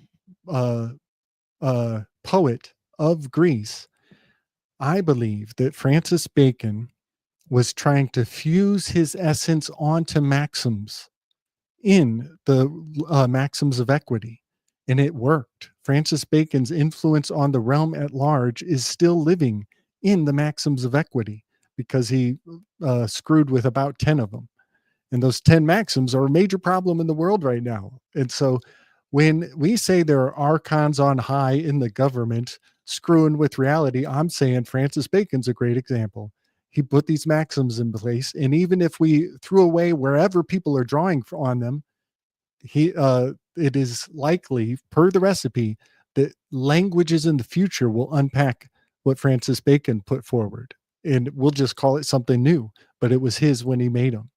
So that is the story of Pendar. And when they say there's an albino Draco lizard on the top of Mount Kailash named Pendar, I'm freaking out because actually there's a Pendar Valley at the foot of Mount Kailash. And this is the map to Pendar Valley in Mount Kailash, which constitutes Yoda's hut on Dagobah. This is, Pendar, this might be his home base where he likes to hang out, but Pendar is probably rocking in the Capitol, probably while we're hanging out in Washington, D.C., you know what I mean? Or one of his cousins. Like, there's such, now, I'm a very rational person, folks. I'm so on the Occam's razor of, are some of these people not human and they're a different species? I've seen like, and that matters to me. Like that, to me, whatever you're talking about, that is relevant. So I seen masks in the Reagan era and the alphabet agencies go, and when they fooled Reagan, he had no idea it was a mask, right? A literal mask. Now, these other masks we've seen in 2020, 2021, if you guys have been paying attention, people were wearing masks and they were very obvious. There was, insert your Peter Thiels, etc. And you guys get it. I'm not trying to, I'm just saying, like, now, well, those masks might have been covering other humans. That's fine. You're pretending to one human to another. I gotcha. That's checkers, right? Okay, now you're going to go, oh, well, now we're actually different species. Was Kobe Bryant a human, right? You go, who cares? No, I know, but was Charlie Kirk a human? Were these people even real? Yeah, buddy. And and then what does that now mean? Are you talking about other species affecting this experience here? Right? So that goes, that changes a lot when you're talking about, I'm reading books. It's like, okay, cool. But we're talking about, and I know Chris is into this, like AI and the Mandela type effect to use as a placeholder. If that gets your skivvies in a, if you have to clinch when I say Mandela effect, that's only you. I don't care. It's a placeholder term. So if those things have changed, say in 2012, which is when I think a lot of those things have changed, just based on my own observation. And I didn't figure it out till a year or two later. I was like, I think 22. And so why would they not then change 100 years before, or in the 1800s, where information changed? So okay, so it changed. What does that now tell us? Is this a programmable situation, dynamic type of thing? Are we just being deceived and psychologically fudged with in those? Based on those Yeah, man. Yeah. Well, in 2012, it's the Smith modern prophecy of the Mayans. Smith Mayan Prophecy Act is 2012. And what's frustrating about this is the terms of the agreement are eternally mutable now. And so this idea that fraud is the only sin, well, now there is no sin because the terms of the agreement are eternally mutable. And so that really is the way of things. It's going to take so long for people to catch up with 2012 Smith Modernization Act and the Life of Pi, and the very last line in the Life of Pi. Which story do you prefer to be true? And here I am telling everybody we're looking at the stage where you can't even say prove me wrong anymore. You don't have a claim to prove me wrong. Everybody's playing change my mind up there. Nobody's saying prove me wrong, because taking a stand on what is isn't available after the Smith Modernization Act. And so the terms of the agreement can be changed on the fly forever. That means there is no fraud because the terms of the agreement were mutable when you jumped in 2012, you know, and we're going to have a hard time convincing people they are making shit up as they go. They always have been, but now it's official. Yeah, even that quote unquote official is a bit thin. And Good point. That's man, a great point. And we should make the point too that the thespians had the archon sitting in the front row. Right. And we just watched a tragedy in an amphitheater play out. A tragedy of Dionysus, where the archons or those who were in charge there were in the front row. Wow. It's all trickery. That is such a good point. That's called the Komodomonoi. Is the guys in the front row are supposed to be the higher class, and they expect to be mocked by the production on the stage. And so the production on the stage actually anticipates which elitist is sitting in which seat. That's even blocked into the production in the Greek theater. And the guys in the front row had a palm pistol. The Komodomonoi shoot back. Go ahead, Chris. And I was going to say, it seems like what they've done is incorporated the archons into their touring circus acts or plays, the tragedies that go on tour. Now the archons are part of it, or at least the archons, the lower level archons that are there they're all part of the show. Yeah, man. Yeah. Gabe, what do you think about? I've heard you talk about this over the times. Comedians, right? You sit in the front row and get quote unquote heckled. Like, what do you think about that from a alchemical perspective? Yeah, the comedian is a publicly laudable orgasm. When we laugh in public, it's actually physiologically, it's very correspondent to an orgasm, but we are okay with it. So somehow comedians have a higher truth aperture in their lens. And so whatever they point out makes people have a kind of a collapse in their reason. And that's why we laugh at what is absurd. But I grew up with the best buddy who was the funniest human beings, just one of those natural born comedians. And all growing up with him as my best buddy, you're like, man, I will never be as funny as this guy, but somehow I'm his wingman all the time. And when he makes people laugh, I get to see the strange truth he's revealing, and everybody else is too busy giggling. And so I can sit here and stay serious at the weirdest conversation and see what is profound, and everybody is having a little orgasm so we don't go any further. I'm looking at what's profound behind what is said. And so that's why I love comedians, because they're always putting the light where it needs to be, but nobody can hold it long enough. Everybody has an orgasm and changes the subject all the time. Ain't that profound? Yeah, did that answer your question? You're holding water in your hands. It'll spill out eventually. So it is temporary. And it's almost like covering your tracks, right? Like if it's temporary like that, and you bring ridicule to a lot of folks, and they laugh at themselves, but it is a moment. It's fleeting. Yeah, because you can never do the joke twice. They might pretend to orgasm, but they don't mean it. Yeah, I think humor is so powerful. That's I think humor and ridicule is one of them. Logic is actually not that powerful when the opponent of logic, it would be illogic, just based on super simple. But they're too even. So illogic versus logic, they cancel each other out. But I feel like you can ridicule illogic.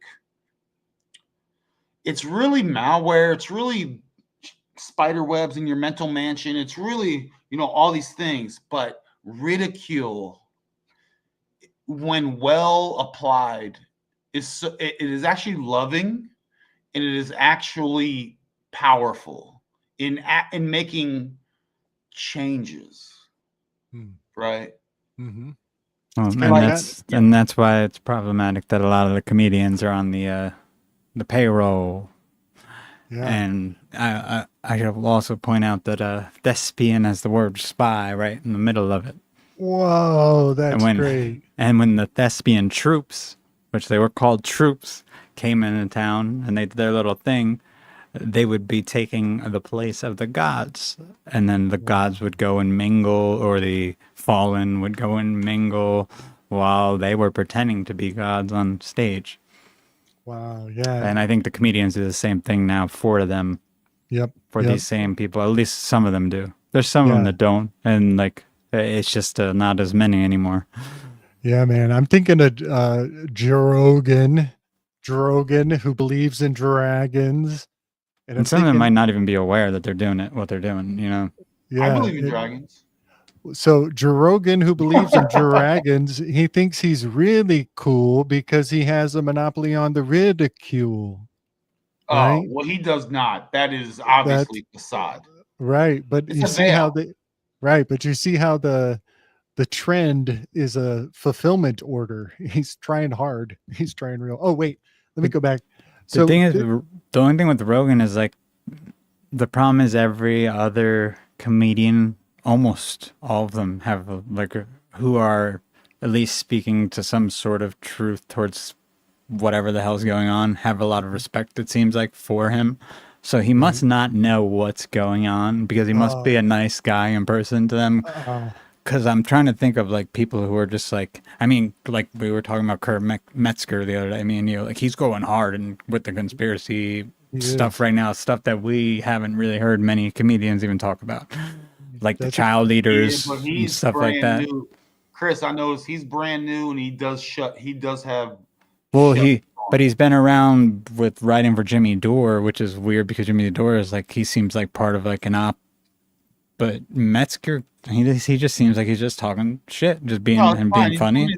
I think he's giving his genuine opinion, but he does have blockers, and he's just in a part. Yeah. Right now, and it's fine. He goes, "I will not take any of this Gnostic information." It's like, okay, man, give it a few. Yeah. You might be more open to Gnostic information. I'm not saying you have to. My only point is, I think that I feel like he's trying, and I don't even know if his judgment is bad. I just think I think people like Rogan and Jimmy Dore just might not even know they're part of the freaking op. Like they're and that's what they're out there. A lot of these cats out here, you listen to a very organic group of players. Although we're not actors. This isn't a stage, and we're not shaking our spears. I'm just saying there are others related to what Chris mentioned. They are in they wear a particular small headgear, and that is, to me, you go, okay, well, why don't you accept everyone? It's like, no, I do, but I feel like there are parameters that create a firm mind, a firmament, and if you cannot get past that, I mean, I grew up, my parents told me, we're Protestant Christians. You think I'm walking around going, I'm a Protestant Christian? Listen. So I say all that to go, listen, I want to tell everyone, I don't care what you think I'm prejudiced, whatever. I don't care. I'm speaking natural from my source. I don't care what any labels you guys put out there. Not even to this chat. I'm just talking out there. There's some cats out here who are giving you esoteric information that are part of certain clubs, and they will not breach certain topics. Why? Because they have investments in other full organization collective outfits. So actually F the collective. And I'll be honest, I don't even know about the oneness. You need to be your own one. Yeah, buddy. And whoever then resonates with your oneness. Because I only throw that out there because Slick Dissonance channel should have like a couple thousand people watching this tonight. No, like literally, right? Only the cool kids, man. Only the cool kids. Only the cool kids. It's underground decoder stuff, right? But when you look out there, man, you gotta just know. You go, are you prejudiced? No, I'm not. I judge people by what they say and do, mainly what they do, and they will tell themselves. A lot of cats out here telling themselves and do things, and that demonstrates an issue with me. I'll just put it that way. Yeah, man. I'll rest my mic there. These are the words of my own. I represent no one else but me. So just want to make sure that's clear. Hear ye. Big love and respect. You know, I want to compare what Kurt Metzger is expressing right now in very like step by step, every detail, drag you through all of the gore and the sensationalism of the Gnostic history as though it were one thing, which is bullshit. There are so many flavors of Gnosticism, and Metzger eventually is going to realize that he would be misspeaking if he went past Spinoza. He would be way out of his element. He's doing it too fast. And now take what Metzger's trying to do all at once in a couple months of speed reading into what Gnosticism is and presuming to talk about it, and look at James Lindsay's career arc. He did the same damn thing, and we all watched him pretend like he read what Gnosticism is and take it and run like a kid with a hands full of scissors. Yep. They're both doing the same thing. And so they're broad brushing as though, we're all Cliff Note warriors. We're all Cliff Note warriors, but only some of us can stop in the conversation and say, oh, wait, we're talking about Thomists. We're talking about the Thomist Gnostic sect. Well, now we can have a real rich, nutritious conversation because we know that there's Manichaeans in this hallway somewhere. There's Valentinians, there's Manichaeans, there's all different types of Gnostics. Not all of them believe the same shit.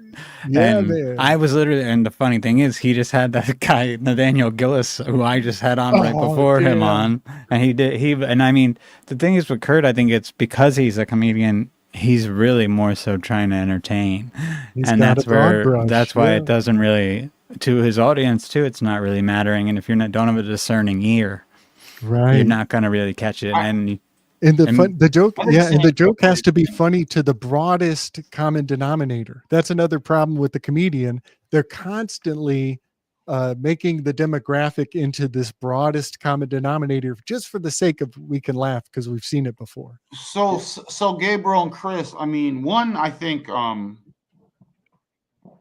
Kurt Metzger is being genuine, right? But you said he's pushing real fast, and we all burned real hot, very high, large, hot, white, bright blazes when we first got into a lot of this stuff.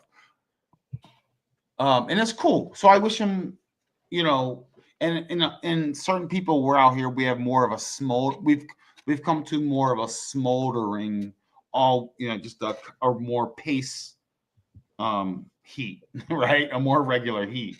And that's cool. That's great.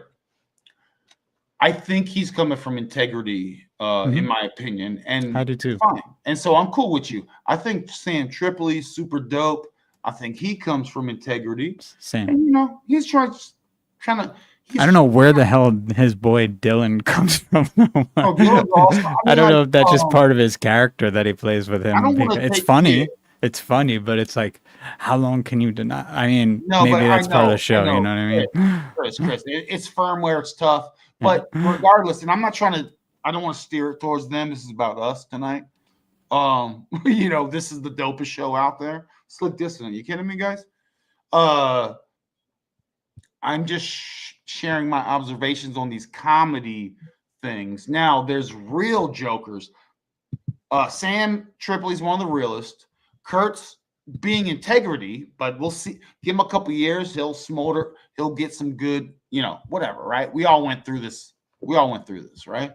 But there's a lot of other people that comedy and satire is a way to shield a lot of truths. I'll just put it that way. Doom scrolling accident. Yo, I love doom scrolling. I love the Dylan. I know Chris is talking about shit about Dylan. I think it's all hilarious. I love. Oh, not, and I'm not. I don't mean Tim Dillon. I meant Dylan. No, Dylan, the dude. Dylan, on, yeah. He's. I mean, he's funny. It's funny because he's the complete opposite of Yeah, almost. So I think that's just part of the show. Honestly, I don't know if that's just how they present. Having a show. I mean, Chris, it's like inviting one of your cousins over here that believes everything they hear. It's great. It's hilarious. It's very funny actually when they do it. I met Sam Tripoli a couple times. I shook his hand like a man. I heard he's awesome. I didn't want his time. I just said, appreciate you, man, and I moved on just because I don't want to take energy. But it's like, no, Sam is great. Yeah, his crew is great. Dylan believes what he watches, obviously like a CNN type situation, right? But he believes half of it, and he's also moving over. You go, how can he not switch overnight? Did you switch overnight? So it's like Dylan's going to come across and go begrudgingly. And I can't even say I want him to believe everything that we all believe or that Sam believes, because it's like honestly the balance that some of us need sometimes. As long as the fundamental. So there is my problem, Chris, with a lot of people, and I speak my mind about how I have problems with a lot of people. I don't know what to tell you. But my problem with a lot of people is the fundamentals are my problem. Yeah. We can disagree. You think I agree with everything everyone says? Of course not. Yeah, we can disagree until it's like you start telling me I have to wear a mask, and then we have a problem. Yeah, and Chris, you start telling me, well, no, NASA said. I'm like, oh, you're trying to bring NASA against me? We're playing two different sports right now. Like this isn't even you'll get, so that's what I mean. But if you're on that level, now we're going to other things. So having a conversation with a legit veteran comedian with a pretty cool guy, that's good.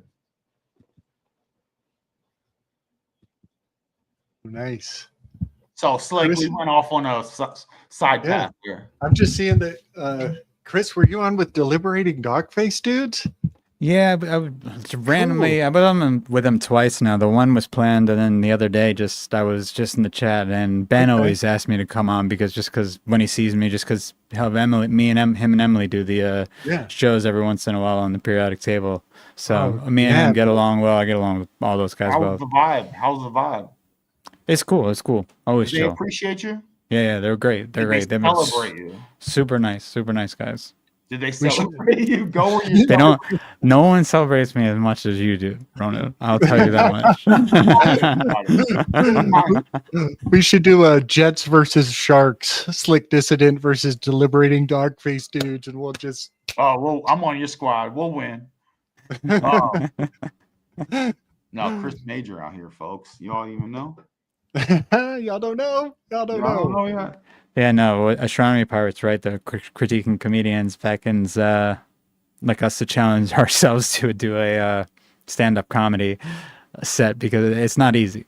And I mean, that's why they have the audience they do, is because they're entertaining, they're funny, they riff hard, and not everyone could do that.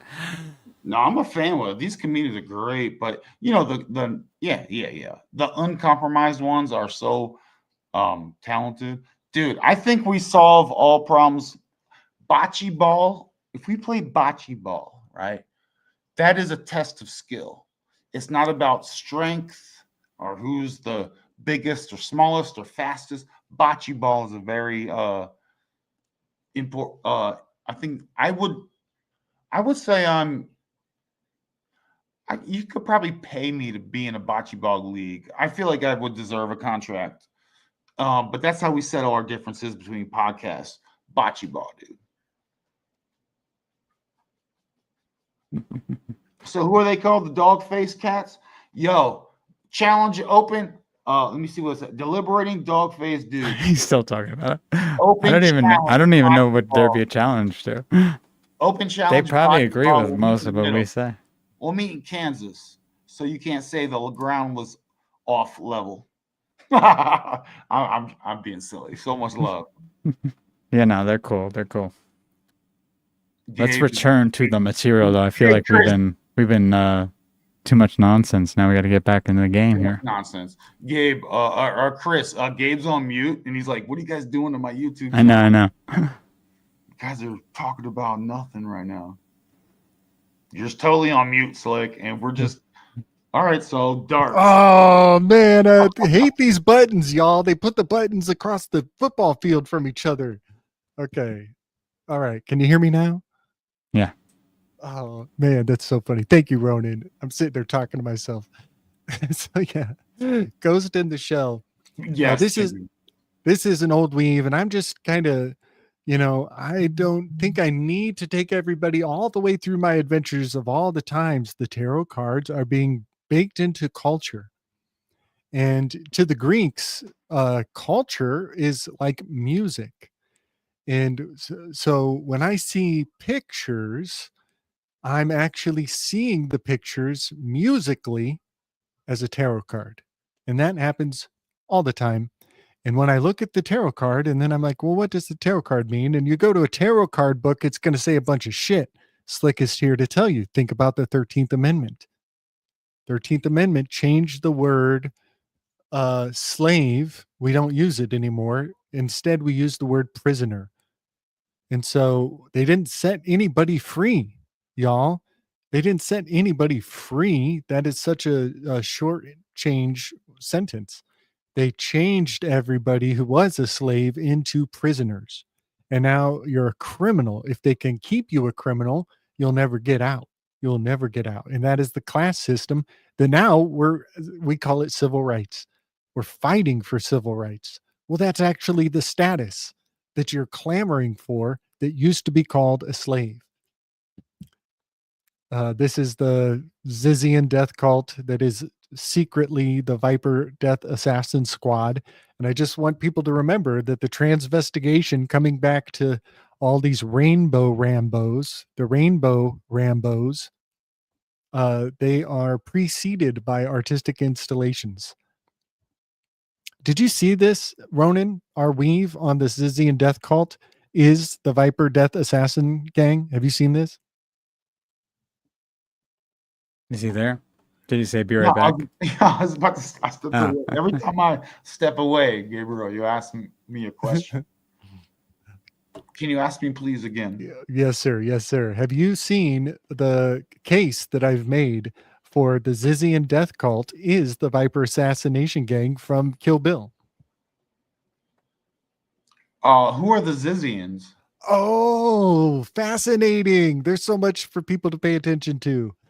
Oh man, Ronan, the Zizian narrative has been running for months, and it's a claim that a bunch of techno nerds, they used to be part of a bunch of techno nerds are running amok, chopping off body parts and taking endocrine inhibitors and increase drugs.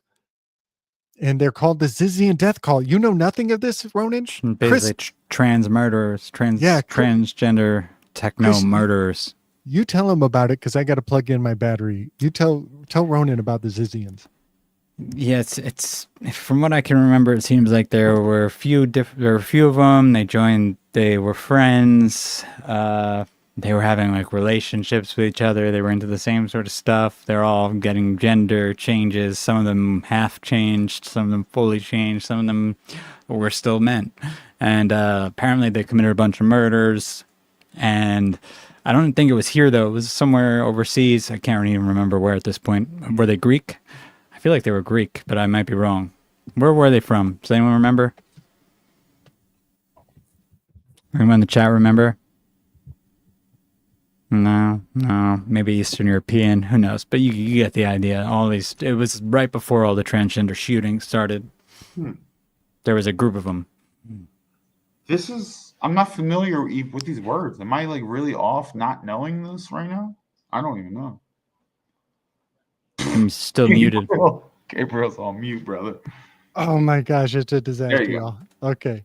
All right. And then also, there they are. I mean, they look like a bunch of school shooters, just transgender, all in black. Yeah, but these are the actual ones below who were murdering people. Yeah, Yeah. sorry about that. I was talking to you, Ronan, and I thought this picture was up while I was talking. That was it. No, they're new to. I'm not even familiar with that. And these are Charlie's Angels. You Yo, know what I mean? Charlie's Angels. Here we go. Dude, the one that looks like a dude. Oh my gosh, that's crazy. Right. Even the Yeah. one that look, this one looks like she has copper in her mouth, and she's copper mouth up here. It's uncanny. Were It's they just any good at uncanny. their job, or were they retards? It's all psyoptastic, so that everybody who thought they gave their kids any kind of or endocrine changing, now they're going to suspect their own children of being, Seems like they machines. weren't even working, right? They were just kind of vagabonding around, like just traveling, wandering, Yep. staying in people's houses, murdering those people, maybe They ain't sometimes. organized. Yeah, they had to. Yep, they had to fulfill a quota of the storyboard of Quentin Tarantino. And if they fulfill the quota of the storyboard, then the mission is accomplished. And they can do it out of order, but they hit all the notes of Kill Bill, all of them. The Zizians fulfill Kill Bill, and like you said, Chris, Charlie's Angels, y'all. Charlie's Angels. It's going backwards in time. Now we're going to make a bunch of Charlie's Angels, just Charlie Kirk Angels. And they're going to be the exact other. They're going to be like his wife. Or his wife are going to be blonde CIA agents. Now, hold on. That recipe you just said, Chris, I want to write it backwards. I think we should see it from reverse, as though everything in culture was written from somebody who knew the Kirk event would happen. And so when we're looking at Charlie's Angels, it's filling in the context in hindsight, but that's because the Kirk thing was anticipated by the art. So everybody wants to say, oh, Charlie's Angels magically informed the future events. I'm saying no, the future events were part of the storyboard that Charlie's Angels was fulfilling back then. Does that make sense? Wagging the dog. Got it. That's Wagging it. the Wagging the dog. dog. Hallelujah. Give thanks and praise. Right on. So this is Slick's Territories map with all the tarot cards in their positions, just in case it comes up. This is an oldie but a goodie. I did this show with Zeralath about Nosferatu and how Andrew Tate is a number 8. He's obsessed with numbers. And Nosferatu came out just in time for everybody to worry about the Andrew Tate pathology landing on the shores of America. And so the whole film was an Ubermensch advertising campaign preparing us for the plague of Andrew Tate wannabes. Did you see Nosferatu, fellas? Did you guys see I it? still haven't seen it, but it's interesting too now because now we have all the whatever her name, the Mrs. Kirk, who was with the Romanian orphans, doing a bunch of stuff apparently with them. I guess Romania didn't want her, apparently. That's the story. If she's even real, who knows? And then we also have the wagon there, which that was just when I was just reading shit about the thespians. There's a whole thing with the thespians and the wagon. There's a what is it? Let me find it. There's a oh man, I lost it. Here it is. Yeah, the Thespis wagon relief. I mean, it's like a literal mural to Thespis, where he's in a wagon, wearing. He's like the faceless man wearing like a veil over his face, and I could share it really fast if you want to see it. Yeah. I just want to say, well, the symbol is that symbol with the circle with the X, north, south, east, west. That's the pole. Limb center is the pole. That is a very popular, and that in what they call the Iron Cross is a very common ancient symbol. Can't get it much bigger. In the Americas. You should know that for a reason. Yeah, buddy. Yep. Gabe, are we crushing right now, or just are we doing awesome? I'm loving it, brother. I'm so loving it. Yeah. Cool. I'm doubting we're gonna see Zeralath at this point. It's probably well past his bedtime. But maybe next time. We'll get him on next time. So the wagon in that picture, the woman. Do you want me to pull it back up or no? Oh no, that's okay. I'm going to jump in with some of the ones in my telly here. So the wagon in that picture, the woman is Friedrich Nietzsche's unrequited love. Her name is Salome, and Salome refused his wiles a couple times. And from our show with Zeralath, can you guys see my mouse? Mm-hmm. So Salome is actually one of the main characters in Nosferatu film, because Salome, his unrequited love, she was the best friend of Anna Freud, the daughter of Sigmund Freud. And so Salome and Anna Freud's relationship is actually articulated in the Nosferatu film. And it's so profound because Nosferatu is a plague of vampirism.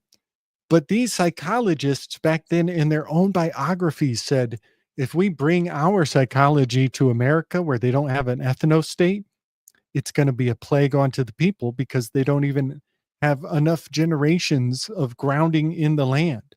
And they're just going to all kill each other because they don't have enough ethnic identity in the new world. And so the plague of analytic psychology and philosophy, by the words of its own vectors, they called their psychology a plague. And I'm here to, we are all here to be the witness of that claim was true. This is Salome. I believe, yep, this is Salome. Is that right? This might be Anna Freud. I think this is Anna Freud, who fulfills the high priestess in the Nosferatu film. And in the film, they say, you are the high priestess. They call this character in the film high priestess. This is the card they're saying. And this is I think this is Anna Freud. Yeah, I don't think that's Salome. I think this is Anna Freud. And so the reason why Anna Freud is evil, I'm just going to say it. I'm going to judge history from afar and call her evil because she started unleashing analytic psychology onto children, and she knew she shouldn't. The people of her time said, don't do that to children. She did it anyways. And I'm looking at her, and history is judging her from afar. What is that in the right corner, lower right corner of her? The chair? Next to the, like, yeah, is that a mask? Right there in the center of it? Yeah. Oh, like here? No, part? you were just on it. That part. What is that? Well, it's a discarded garment, which is totally a placenta in a birth scene. Doesn't it almost look like a mask? That's weird. It is weird. It seems suggestive too. Yeah. Speaking of the thespians, I mean, yeah. Watch these dudes out here wearing dresses. All right. So this is if you guys haven't seen Nosferatu, this is missing the mark, but they had a Schopenhauer in there. Totally had a Schopenhauer character. And then I just wanted to point out how Friedrich Nietzsche is the walrus that the Beatles sang about, and he's also a Nietzschean Skywalker who is screaming like a walrus on the shores, flopping around on the shores of a volcano planet. Mm-hmm. Mm-hmm. And when I was just on the Tatooine page before, when we were talking about, when I had brought that up, did they ever call Anakin Star Killer, or is that just someone editing Wikipedia? Well, that is fan fiction kind of stuff. They're like somebody's showing that they know some of the original writing. Because yeah, I think there are other names he would go by in other versions. It's also interesting that they have Tatooine as like one of the moons of, what is it, Utapau, which is really like utopia. Like like an anagram of utopia. Man, you know what that sounds like? That there's like a Star Wars nerd calling Vader by a regional dialect name. That reminds me of how Washington had the family Washington had a bunch of names from the native people that all translate to burner of towns. The burner of cities. He's the invader. Right. I would translate that differently. What would you say? I would say she. Right, she, ing, ying. So you have I'm not trying to be all preachy out here, folks. I'm just saying, like, the Almighty, she, chi. Obviously, she and chi, right? It's kind of like an energy thing, right? Obviously, yin, ing, even in Vietnam, they have like an NG, right? Mhm. And like ton could actually, you could, if you're reaching far enough, could go with Yan with a Y, right? And if you continue that Yan, it could go Wan, and you could go so like it could mean like a leader. Like you eventually go into Khan and back all the way around. Wan, Han, all those things, Yan, and maybe Tan. If it depends on your grimoire. I'm not telling you what to do. But I'm just saying, like, so like energy of the Almighty in this leader right here that you're looking at. That could be Washington. If you know how powerful, and you're also giving us the translation of the name we're given for the guy, when for all we know the natives could have called him something little different. There was a lot of Washington related tribes. Yeah. Before the agent known as Jorge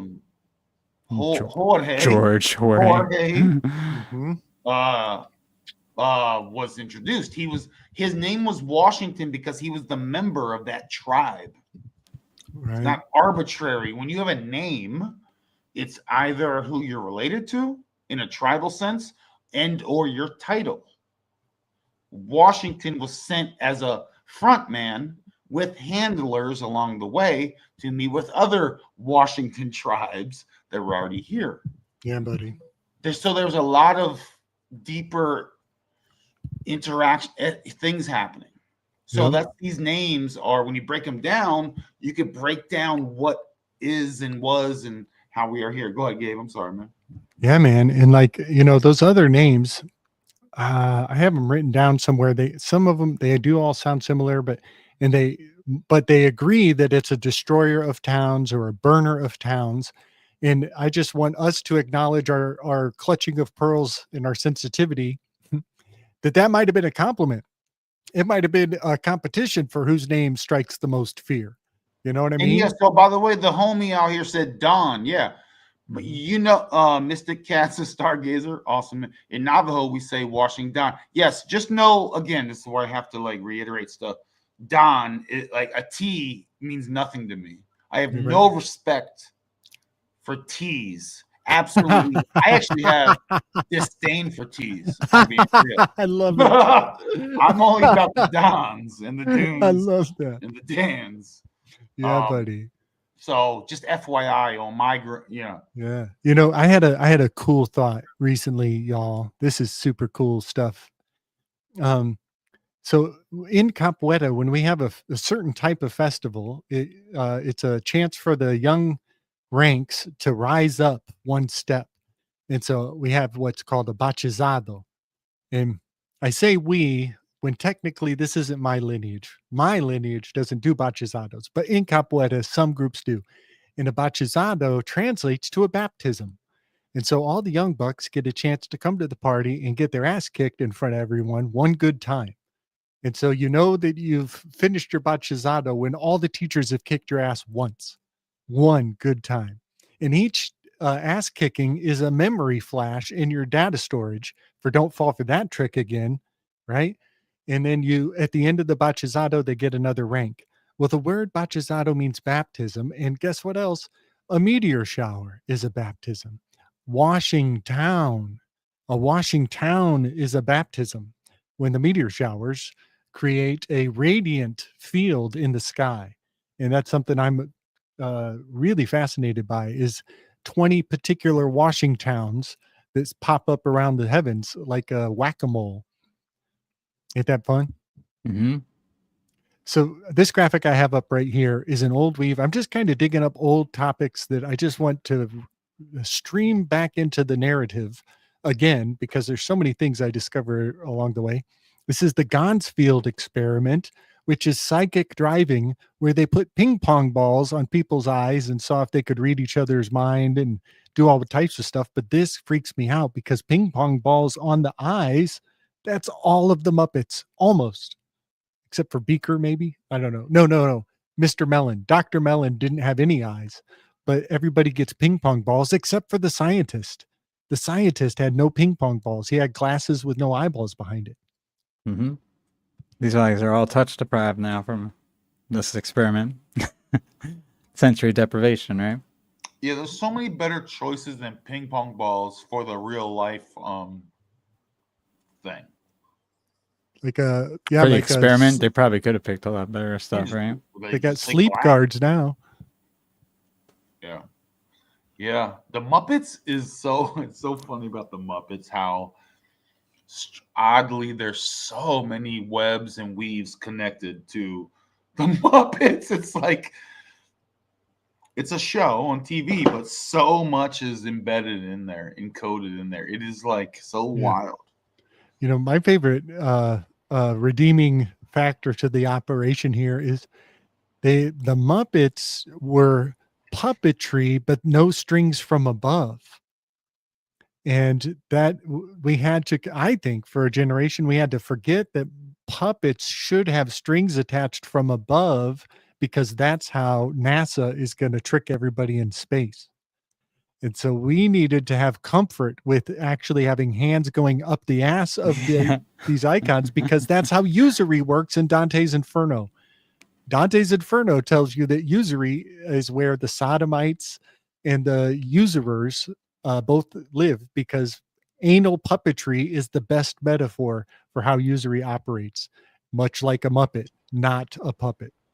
That's what those two old dudes in the balcony were representing. Leo. Totally. I call them Leos, everyone. Low Earth orbit. Law enforcement. And then law enforcement, right? So low Earth orbit, magical locations of absolutely perfection is the most dumbest thing ever. They are balloons on tethers. Sorry. Not sorry, just letting you know.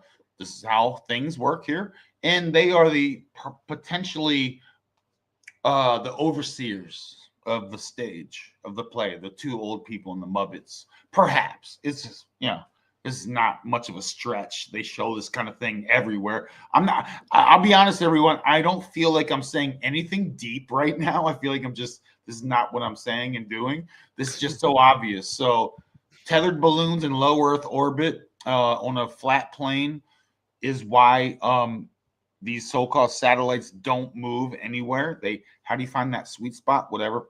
I'm over it. They're tethered. So they're overseers. And I personally, you go, you're so silly. My friends, I've worked, in military SATCOM. I've worked in military SATCOM.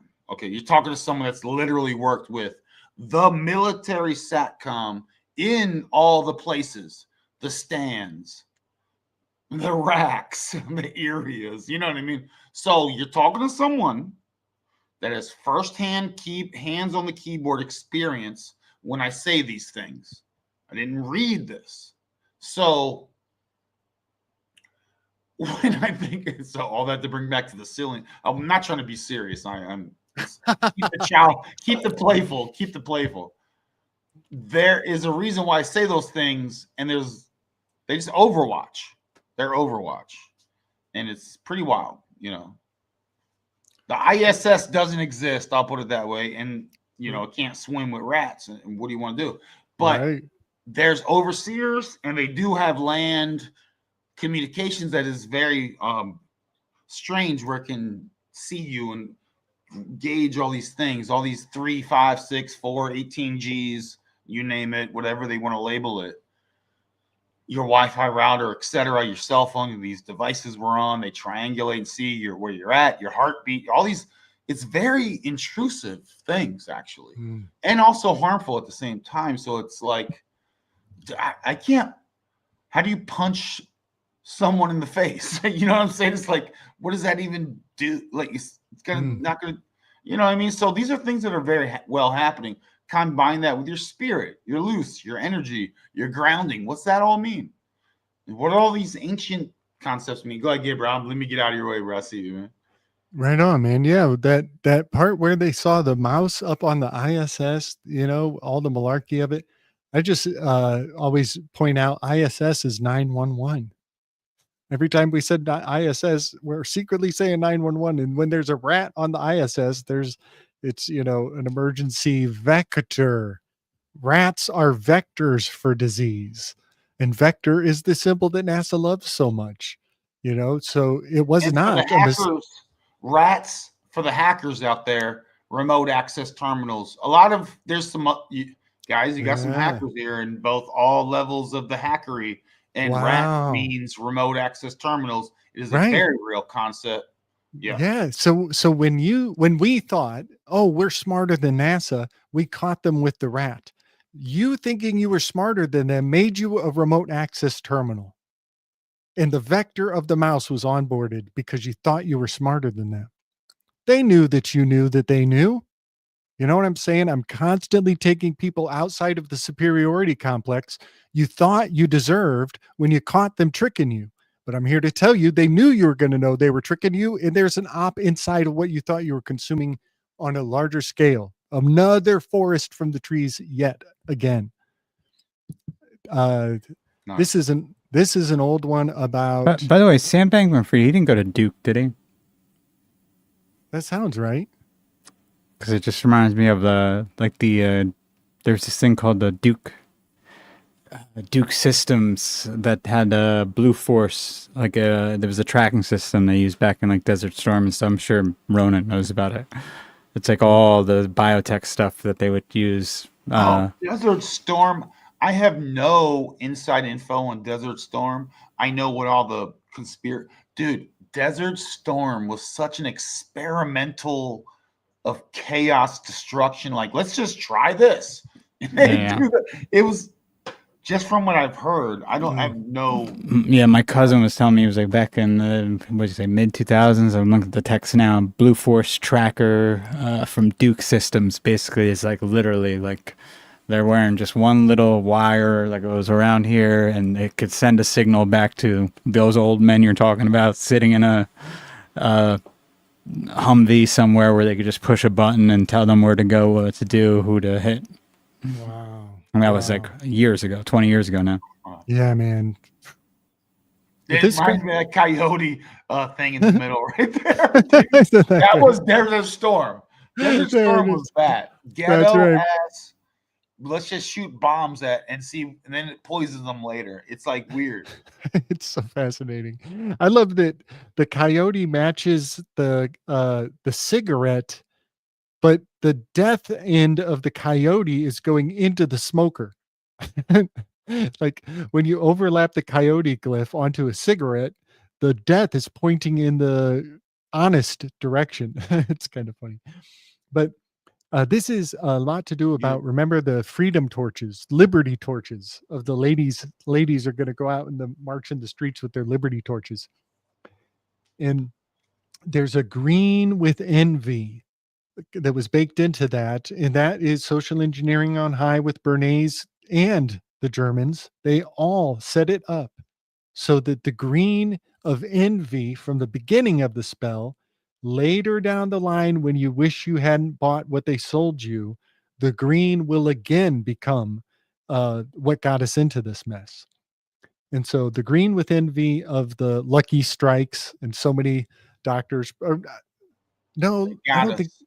don't think Lucky Strikes was green though, but all of the freedom liberty torches were green for penis envy. They had to make penis envy in the subtext because the death card is green. And also recently, I got to say this, I learned that the original Nickelodeon is in Florida.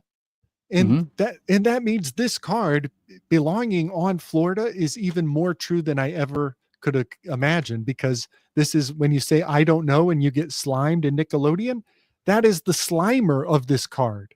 The Slimer. Universal Studios, Orlando, Florida, right? Yeah, man. I couldn't believe when I heard that I don't know, and you get slimed when you say it, is also a baptism, that we're all in the death card of the system.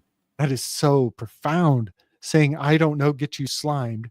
And they're in Florida because the death card is in Florida in the territories map. This is more the Zizian death called. Ronan, I hope you go check out the Zizians and you just giggle the whole time because you've seen Kill Bill, right? Yeah, only a couple hundred times. Bro, you're gonna watch the Zizian thing and you're gonna be like, what the fuck?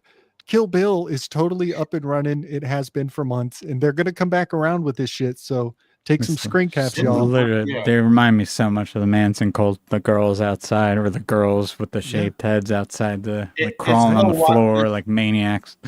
Yeah, this literally never. The word itself never even came across my path or my vision, my sight. So what they're doing is they're going to make sovereign Zizians into an alarm phrase.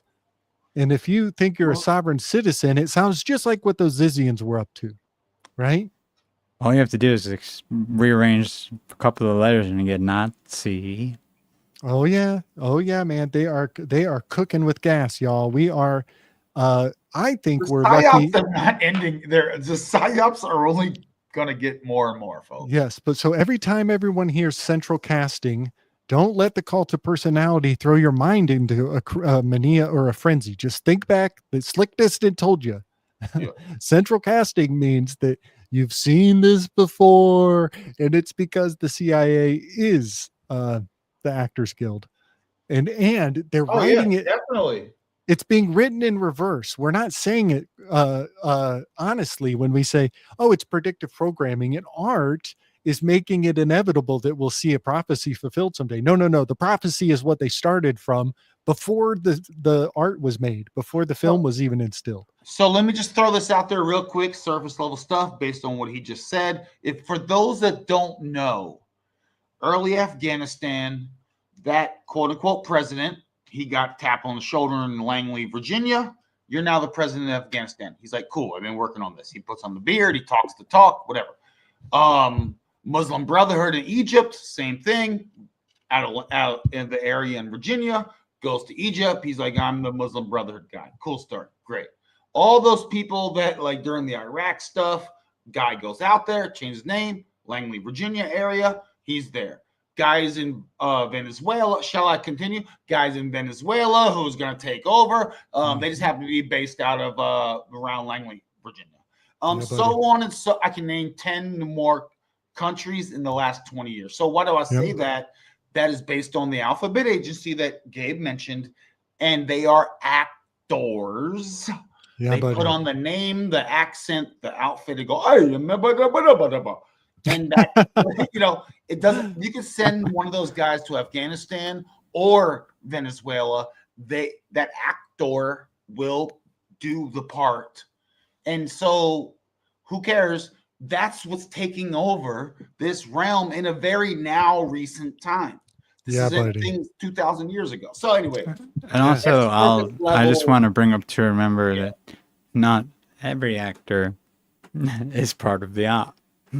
And just because someone has an IMDb, as I do, because I still pay my monthly membership on there, just like it's just like you would on any website. You have to pay a membership to have to keep it active where you can control it. You get invited to a weird party, right?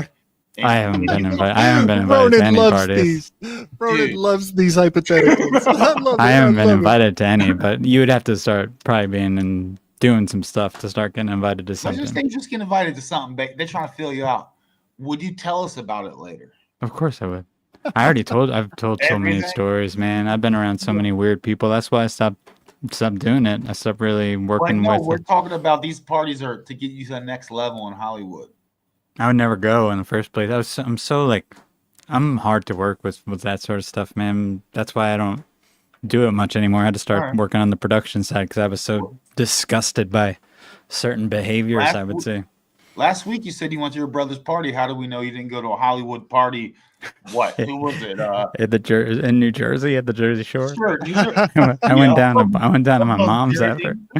I went to my mom's house after. Okay. See, y'all, this is what happens when the word COINTELPRO is in the zeitgeist, y'all. This is what happens. Because I've been saying this for a while. Like you got Mia's new pair of glasses or whatever, the few different girls who do those really conspiracy videos where they're like, everyone with an IMDb is part of the CIA. And I'm like, no, that's not true. I know tons of people out here who literally don't even know a thing about anything, got all their shots and have an IMDb just like it's a MySpace. Because that's all IMDb is. Anyone can get one. Don't protest too much. Don't protest too much. So we love you, Chris. We know you're. But this is what's going to get people, like when you have Kurt Metzger or someone, if they hear something like this, they're gonna be, oh, these people are retards because they're saying everyone has an IMDb, and I'm sure he has an No matter IMDb. what, Chris, Yeah, buddy. no yeah. matter how deep cover you go, you're with us, yeah? We'll So- support you, man. You so go today, deep cover, we'll support you. You just get report back, and if you ever need to pull out, we'll pull you out. It's fine. today I was talking to somebody about gun safety depictions in like Hollywood posters, and how I rarely see guns depicted in movie posters where there is full accountability for firearm safety. It's almost 80% of the time somebody in a movie poster is aiming the gun in a perfectly wrong way. It's not incidental. And so my question was, does every dude in the picture have to be in on the program that we're going to depict piss poor gun safety exactly wrong to shoot each other in the dick, legs, mouth, ear, different places on this poster? All the models, are they in on, we're going to undermine the NRA and teach people how not to handle guns with this poster? Or is it only the photographer who is undermining the NRA? Set director or photographer, or maybe they're all just idiots. It could even be that, depending on how, and it could just be the advertisers who then are like, who the hell cares? We obviously know that he's not holding the gun right, but we don't give a shit. Yes. And but usually the actors they're just like, go hold one hand over your eye. Yeah, I swear. They have no idea. man. A lot of them have no idea. Some of them obviously do. I mean, the ones who are higher up, at this point, they're all Kabbalists and freaking, they're all doing the occult shit. But the ones who are like brand new to it, the first time they do it, I'm sure most of them, I would assume, have no idea why they're being told to do half the shit they're doing. They just do what they're told. And that's why I always had a problem, because I wouldn't. I'm like, nah, I'm good. Yeah. So this question, the reason this question is important, like, is it only the camera director who knows the codes of why they're pointing the guns in the perfect wrong place? And that's my other point, is that we could say, oh, it's just people in Hollywood are soft hands. But I'm saying, no. They're pointing the guns in exactly the wrong place on purpose with a message. And so Occam's razor comes into this formula. It's more believable if it's only the director who is putting the symbols of bad handling of guns. It's way less believable if everybody is in on it and everybody's informing the picture, right? If there's a bunch of people pointing their guns wherever they want, I would be a dummy to say they're pointing their guns in a way that is conveying information, because it should be random. So yeah, I just love this thought. Which I would have to probably see the poster too. I'm Yeah, sure I know. if it's a big enough movie to where there's a poster that everyone's seeing, then some people on the set have to know what the hell is going on. This is not, you know what I mean? There's money behind that, and those, where there's money, there's occultists and there's social engineers. Dude, can I read a chat real quick, Gabriel? I'll see you in the chat. Yeah, buddy, please. All right, I'm just going to read it. It says, from Astronomy Pirate, I appreciate that, Singles Unite. That's an interesting second half of that name. Astronomy Pirate, Singles Unite. Okay. I'm still not sure if you're not a bot, but, there's two types of people out here, those in the bots and those that are liars. No, I'm just joking. That person says, Ronan Fortune. Here we go. Thank you. Ronan, fortune to be made if you developed a comedic crypto dating app that increases individuals plus collectives pickup line quality while rewarding financially for real life success. Oh, okay. Wow. So you get a token every time your pickup line works. Yeah. So yes. Hold on. Before we say too much, for legal reasons, if you're in this chat, you socially contracted with an NDA. All information shared here is copyrighted by the Slick Dissonant Corporation, and so that idea is now an asset, of our endeavors here. So thank you very much, Astronomy Pirate, single dude. Anyway, just had to say that. What's this one here? Gabe is being a normalist with his razor. And I just wow, responded to nice. Howard saying, yeah, 90% of, especially if you're considered actors that you see on TV or you know about, they're definitely into the occult. And yeah. Right. Yeah. And Now you I'm know, talking more about like people like my girlfriend used to act. She hasn't in a little while, not since like the lockdown started. And I had a bunch of friends who, they're just trying to and did some independent stuff, and they're not occultists. They don't even know what the occult is. Yeah. Yeah. And the word actor is such a watered down word now that we know the world is but a stage and we are but actors upon it, with 7 acts, 7 different rites of passage as part of that quote. So the word actor is kind of overused. But I've been thinking lately, guys, like if the word hypocrisy means under control, and I love when I learned that the Greeks called the people in politics, they called them hypocrites. They used the same word for the politicians as they did the dudes in theater. They used the same word. They didn't convince themselves it was a different art. They just called them all hypocrites. And this informs us in a cool way, and it makes me ponder, what's the opposite of a hypocrite? I'm sure there is a real answer, but I'm going to jump the gun on the answer. I wonder if an anarchist, if by some current day definition, the best anti-hypocrite is an anarchist, because a hypocrite is under control. They're speaking for power outside of themselves. And that's what we're saying with COINTELPRO, where we're looking at everybody like, are you speaking for yourself? Are you speaking for yourself? Are you speaking for yourself? And so a true anarchist is always only speaking for themselves. They don't have to check in on to stepping on the toes of their buddies that got them there. You know what I mean? And so the authenticity is only really perceivable if you can identify that you're really talking to an anarchist here. Is this guy not under control from any strings behind what he would disclose? And all of this is testing good faith. And in a weird way, I think the future is you're going to have to prove you're really an anarchist to prove that you're not under control from something else, that you're not being a hypocrite. Ain't that profound? Ain't that profound? Because the thing is, if you're a true anarchist, you're not going to care if you're with CAE or one of these huge, I don't even know if that's the right acronym, but one of these huge talent agencies. There's like 2 of them that are really big that have most of the big stars. You're not going to care if they drop you for saying something that, which a lot of people, who spoke out, I feel like against the jab of the few actually they got dropped by their agency or something like that. And now they don't work anymore. They work in their own little clique if they're lucky enough to do that. But most people that wouldn't say a word because they didn't want to get dropped. Yep. And in times when people don't trust each other's words, we're going to start hearing people say, I put that on my mama. I put that on my hood.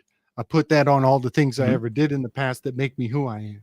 People are going to have to be putting their word on the line more than they used to prove that they're an anarchist. You know what I mean?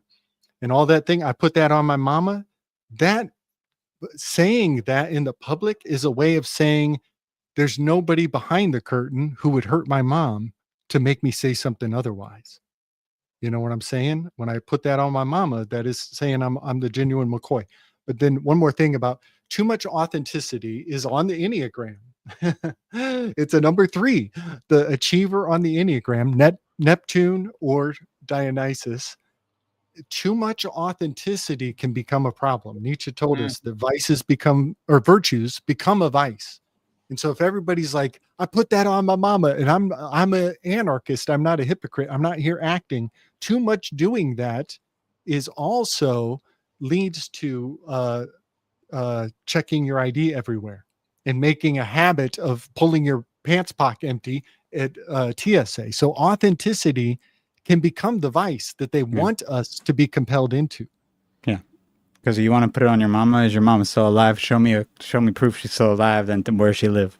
Right. You got it, man. So don't put your mama out there too much, y'all. The problem is in recognizing Be right back. Okay. Recognizing like I'll just say life veteran. It's strange to go, hey, it's okay sometimes to go, hey, I've got some rings on this tree. If you were to chop this tree down, you're gonna see a few rings. And then abusing, it's like the badges of veterans, you know, abusing them, stolen valor, right? Yeah. Yep. If I'm being honest, if I see an 80-year-old man and they got all full 10 of their digits, I'm like, what have you actually done in life, doggy? You know what I'm saying? Let me get half a digit missing. You know? That's funny, man. Ronan, you don't even know how true that is where I live. It's just funny too, because I had my old neighbor who was like a third grandfather to me. It was like always came to all my baseball games growing up. He was super nicest dude, missing one of his, like his part of his finger. Yeah. Oh, you Which want to talk finger? about a badge of honor? That's like you don't need no badges embroidered, dude. I literally had this week one of my coworkers. I love the guy. He's great. He might even come on because he gets weird too. He got the tip of his pinky finger chopped off like 2 days ago, like 3 days ago. Shit. And he went to the doctor today. He doesn't need surgery. They just said you're missing a piece of the top bone. You'll heal, you know, stitches or whatever. That happened 2 days ago. So synchronicity, and I wasn't trying to conjure synchronicities. Man. Yeah. You better make sure he doesn't have a deal with the Yakuza that he didn't come through with. I don't know, man. You never know. Do I have a deal with the Yakuza, folks? You don't even know. The legal assassins, and you think Tibet's getting... Everybody do a finger check. Everybody do a finger check. Make sure the Yakuzas of the accusers haven't accused you of anything. Too authentic. Too authentic. I'd wear gloves. A lot. So I got a few more graphics, fellas. Anyway, go ahead. Sorry, Gabe. All is well. I'm so glad we're Chris that we're coming back together soonly before the cup spilleth over. You know. Absolutely. Yeah. It's good because we took a long break before the last one, and it's hard to keep up with some of this stuff. And by the way, that script on the Andrew Tate thing, that's like the script they're showing on all these UAP things, which I think is weirdly interesting too. Like when they're showing the UAP language, you got the Star of David, and you have a bunch of these like astrological type scripts that the normies haven't seen before.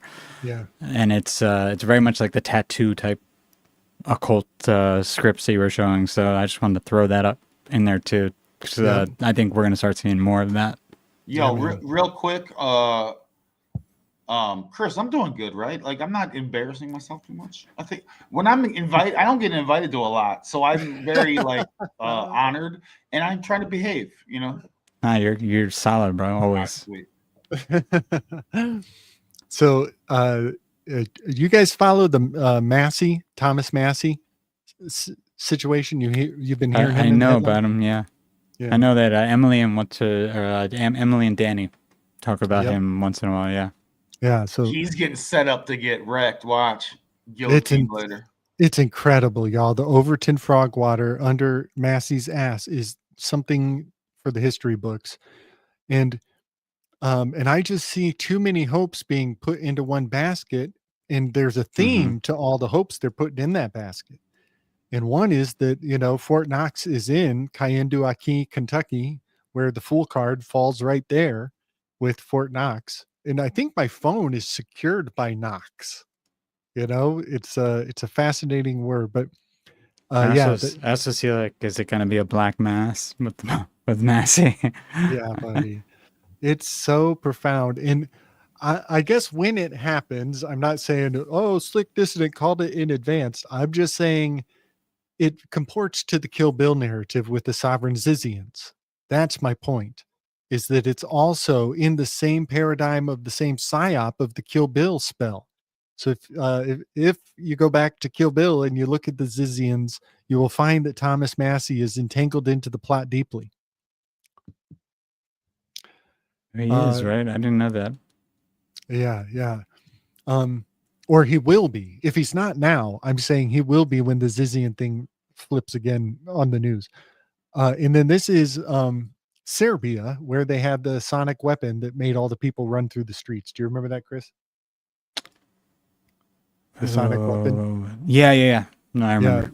So Serbia, they had 15 minutes of silence for 15 victims who died under an awning. And in the minutes of silence, a sound weapon just blasted the crowd. And that was first launched in Serbia. And that's profound because, Chris, you tell me that Steiner says Serbia is the new conscious wave. Yeah, that's what he would always say, that the I guess the spiritual consciousness of man is going to evolve out of Serbia, the one, at least the consciousness that he thought would help us defeat the Ahrimanic, or get through the Ahrimanic period. Yeah. That was a wild weave way back in the day. Yeah. This is I need to refine this graphic. Some of my words are better now. You know, like I'm self-conscious because I used honesty, but authenticity should be right here. You know, authenticity for the number 3. And that's what I was talking earlier. Like, if we get into authenticating yourself too much, like I'm not COINTELPRO, I'm a genuine artifact of anarchy. Well, that is pulling your pockets inside out to prove your case too much. And that will lead us to too much authenticity, you know? So this number 3, because the shadow of too much authenticity is deceit. And that's the spirit of Ahriman. And so the drive to everybody pull out your ID, when Indiana Jones throws the one guy off the blimp and turns to everybody and says, no ticket, and everybody pulls their pockets inside out to authenticate themselves.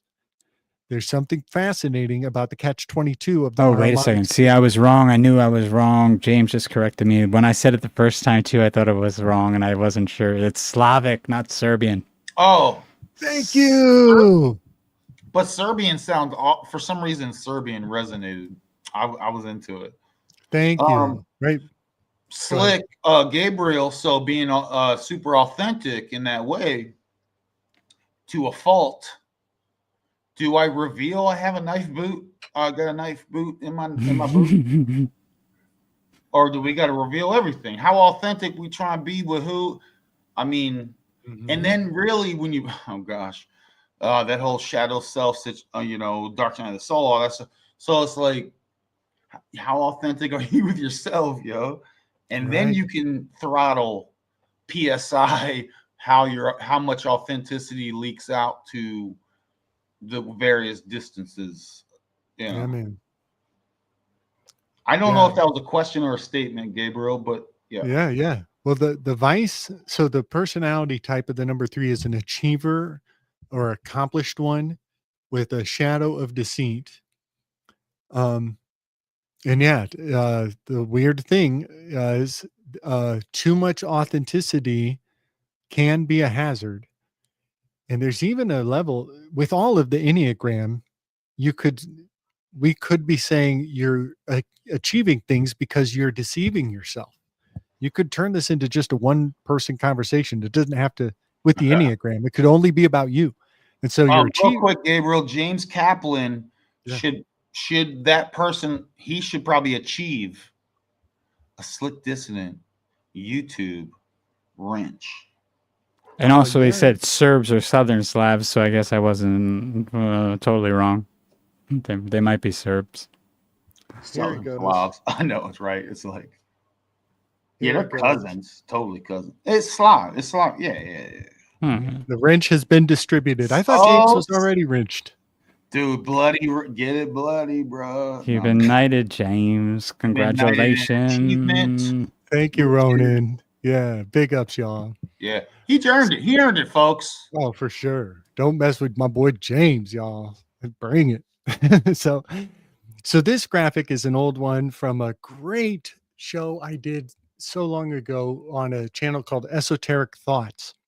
It was one of my favorite shows I've ever done because he let me talk the whole time. Kind of like you were saying, Ronan, like you have a dude on, you say, hey, here's my buddy. And he just goes. He just takes the runway and goes. Well, that happened for me on one show. Well, a long time ago, Esoteric Thoughts channel. And at the end, I got to a grand unifying theory that I wanted to share with him. And this is the graphic I shared with him.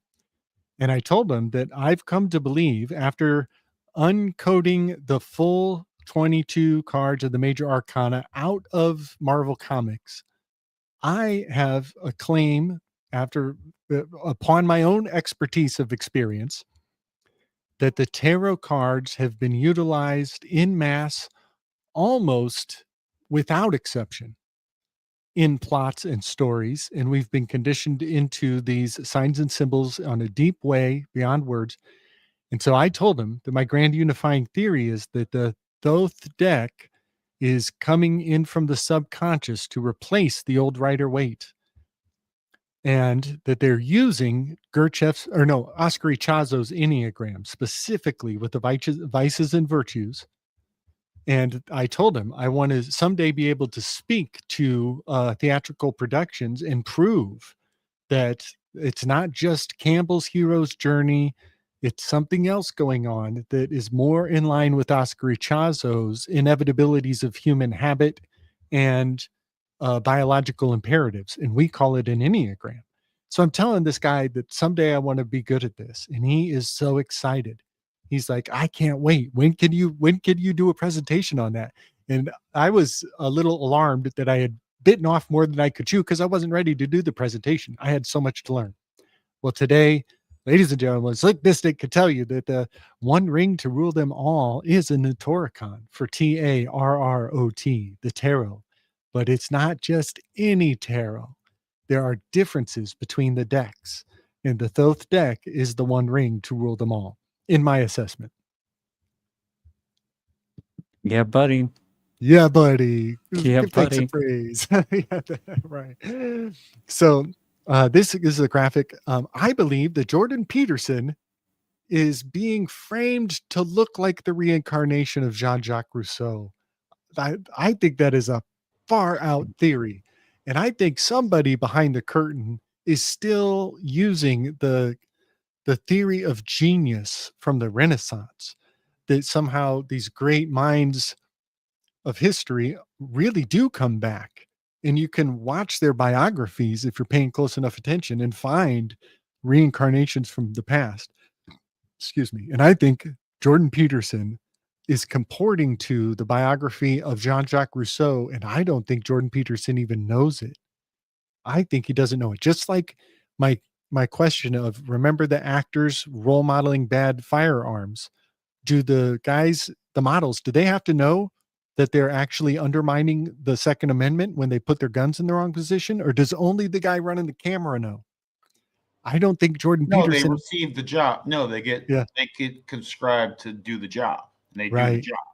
And I think Jordan Peterson, much like the models pointing guns where they shouldn't and not knowing why they shouldn't, I think Jordan Peterson's just living his life.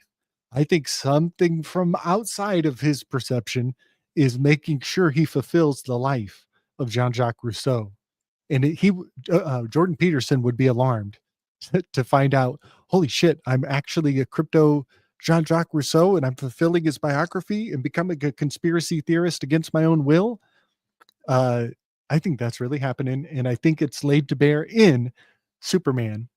And so if you put Superman in as a plug-in analog to Jordan Peterson's life, it's really creepy because the ritual of Jordan Peterson's life was unpacked into a billion words in the Charlie Kirk event. Charlie Kirk is Twilight for character K.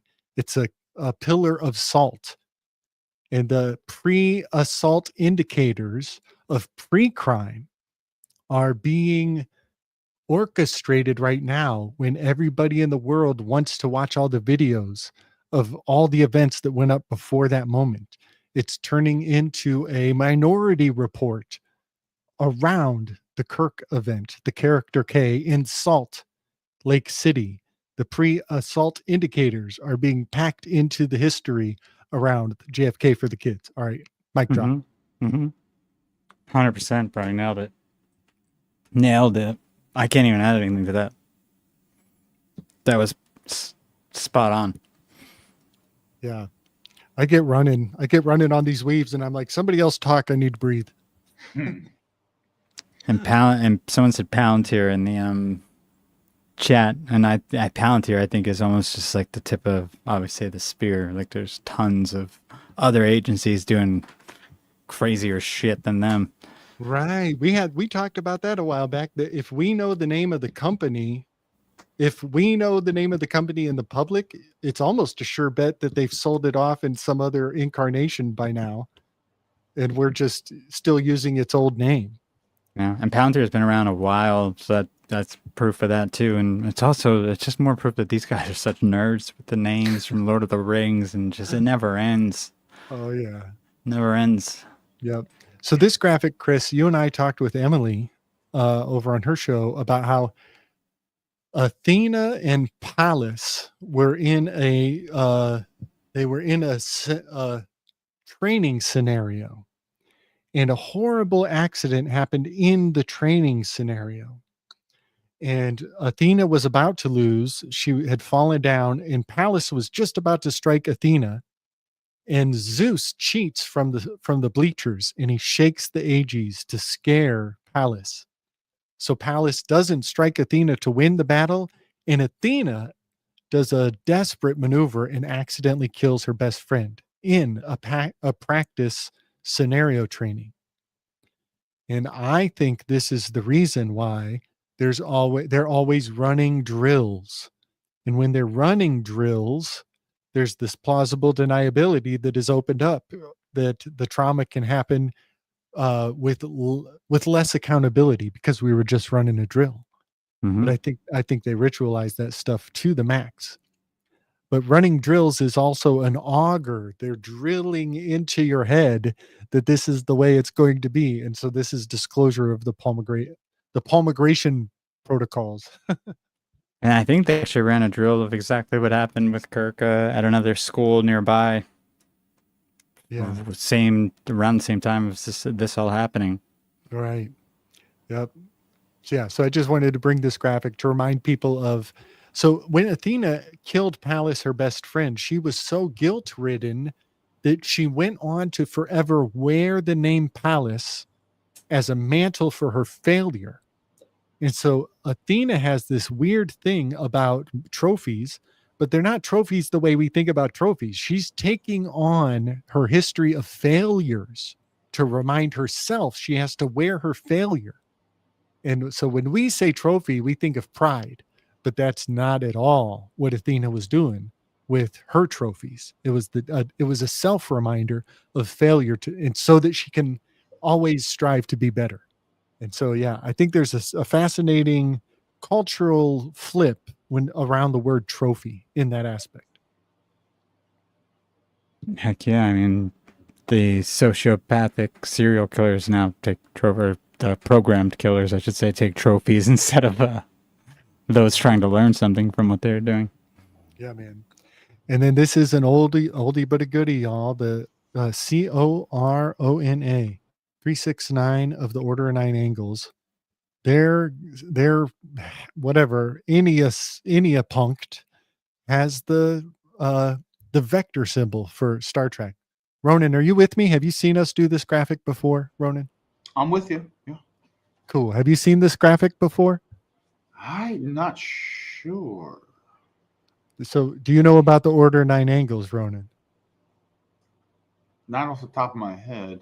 Oh shit! It's initiation night, y'all. Yeah. Somebody Left-hand path occultists who apparently are into ritual sacrifice. I'm sure the intelligence community is involved. Bunch of Thelemites into Thelema. Yeah. They're all into that left-hand path occult, dark occult stuff. I can figure out the mathematics. You got it, buddy. Yeah. So. And there's multiple Order of Nine Angles now, and some will say they're part of the Order of Set or the Temple of Set, but they're not the Order of Nine Angles that does this human sacrifice. They're a different Order of Nine Angles, so you gotta, yep. I guess take them for their word until they actually, sacrifice someone in front of you, I guess, or sacrifice you. Yeah, it's a myriad network of linguistic deniability to which is which here, but one thing I wanted to point out tonight is the Enterprise. A lot of people are on about BlackRock and State Street running everything, but there's an even larger squid on that feeding cycle, and it is called the Enterprise. And the Enterprise is the pet name of Machiavelli's magnum opus. He called it Mi Impresa, which sounds like my empress, but in Italian, that actually means my enterprise. So all of the James T. Kirk and the Spock and the Prime Directive and managing puppet strings from the unseen realm is adhering to the truth of disclosure in the phrase enterprise, because it is deeply Machiavellian, and they're all patting themselves on the back when they use the enterprise in mockery. It's so checks out with me. It's so funny that you have bathhouse there, because I'm on the Dora, the Ain Dora baths in Duga, the bathhouses that were near the Roman basically the Roman stages and the Roman amphitheaters. They have the Licinian baths, the Antonian baths. These are all somehow connected to the Roman version of the amphitheaters and the tragedies. Yeah. Yep. And the word is Beth. It translates to house. Oh, I thought they said bathhouses. So but still, I'm sure it connects, right? It totally connects, man. Yeah, because the bath house is where you go to get wet, to get glistening. And language is listening. So the bathhouse of the alphabet, it's a trip and a half. So the next graphic, I was hoping Zaralath would be on tonight, because I was saving this one for him. I want to convince Zaralath that Ozzy Osbourne is Oedipus at large. He's the longest Oedipus production we've ever seen. And if you watch Ozzy Osbourne career arc and how he ends up kind of marrying his mom handler, and gouging out his eyes because of it, and then surrendering forever for the rest of his career, he's like tampered down. Ozzy Osbourne as Oedipus is so profound, but the reason it's prescient to our times is because Century, the character from Marvel, was just put on stage with with Thunder. What's the new Thunderbolts? Thank you, Ronan. Thunderbolts had Century, which is actually Ozzy Osbourne is a superhero in Marvel right before Ozzy Osbourne dies on the stage. So this was something I wanted to instill onto Zaralath because it was so important. But the card is the 10. The Wheel of Fortune card. And this character pops up in other films, like in Kung Fu Panda. He was this weird bull, water buffalo dude. I have to share a screen really fast and show you what I was on by accident. I was just because I'm clicking through those theaters, the Roman theaters, and while your graphic comes up, I'm on this. Oh my gosh. Pull up your graphic now next to that. It's like the Wheel of Fortune card right there. It's just like that whole century and the throne in the center.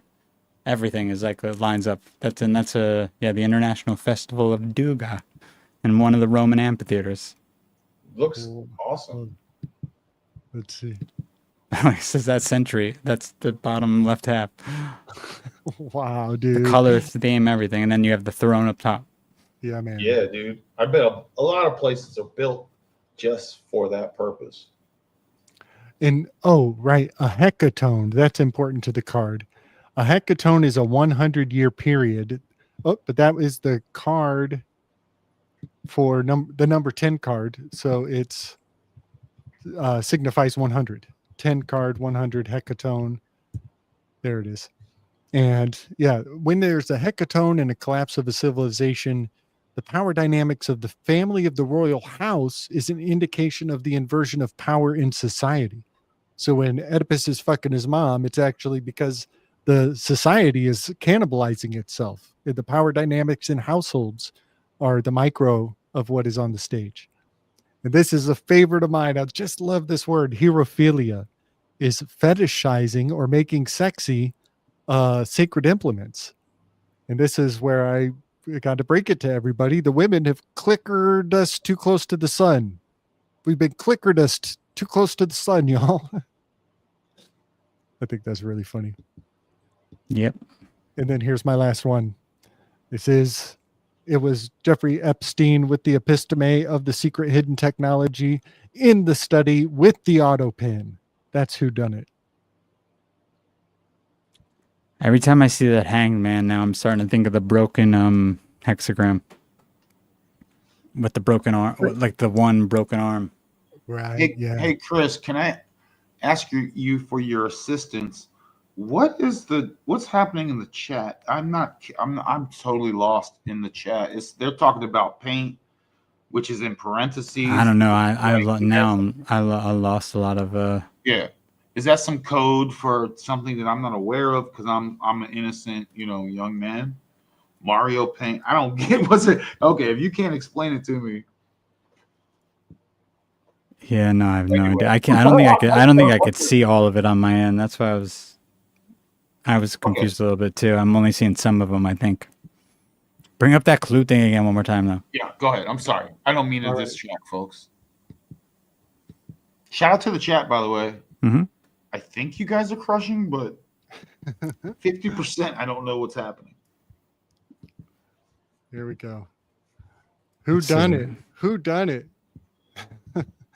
These are images from the jail cell of Epstein, but the jail cell of Epstein is a perfect match for the this episode of Spider-Man. I think it's Multiverse Spider-Man.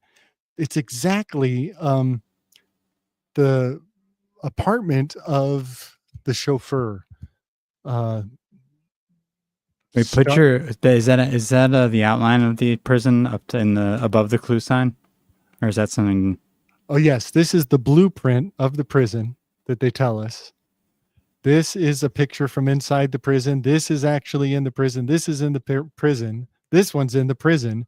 But if you go watch Spider-Man, the whole motif of Happy's apartment, that's the name of the location in Spider-Man. Happy's apartment in the film is the motif of Epstein's prison. It's a perfect motif match. Perfect. Flawless. This entire layout is in Spider-Man, I'm telling y'all. And the hangman card is, of course, because he hanged himself in there. I feel like I've also seen that in Daredevil, that staircase. Probably, yeah, because do they? Yeah, they end up crossing over, don't they? Do they cross over?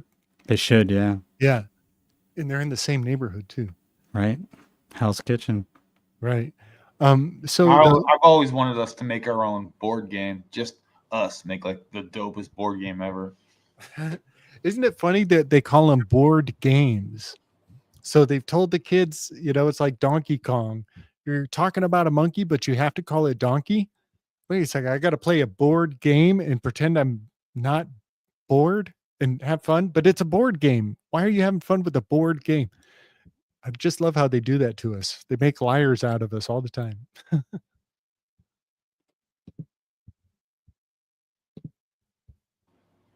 So, here. Where was this from, Chris? Tell me more about this.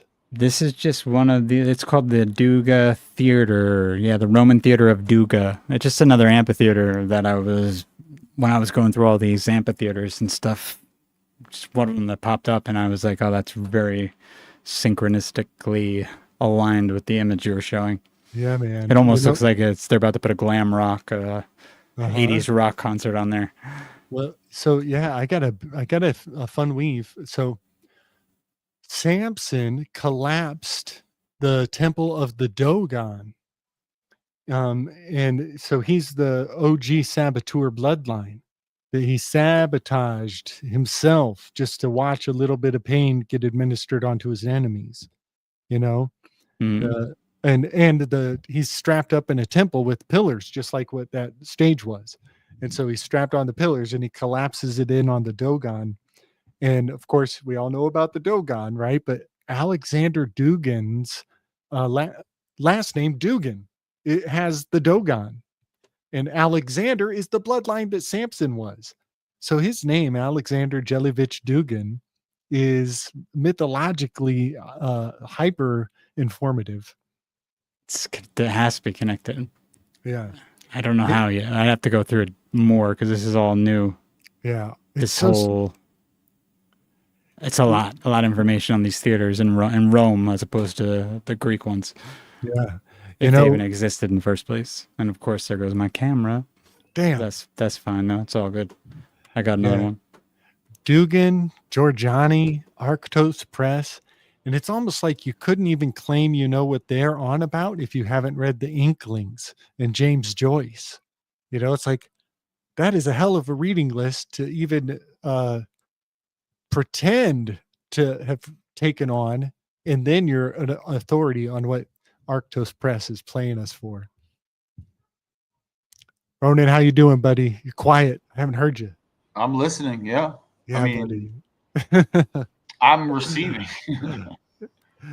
Yeah. Tonight, a lot of the information lately has been so, I don't know. It's just been so loud and so chaotic. It helps me to come on and put my thoughts into order of some sort. Yeah, I mean, you know, I do. It's. I've kind of been feeling these things coming, and I'm not some sort of special, you know, being in that way any more than anyone else that uses their utilities. I've seen what's coming now before, just energetically, maybe not the small nuance. So I've been prepared a long time for what things are changing, like really inverting, table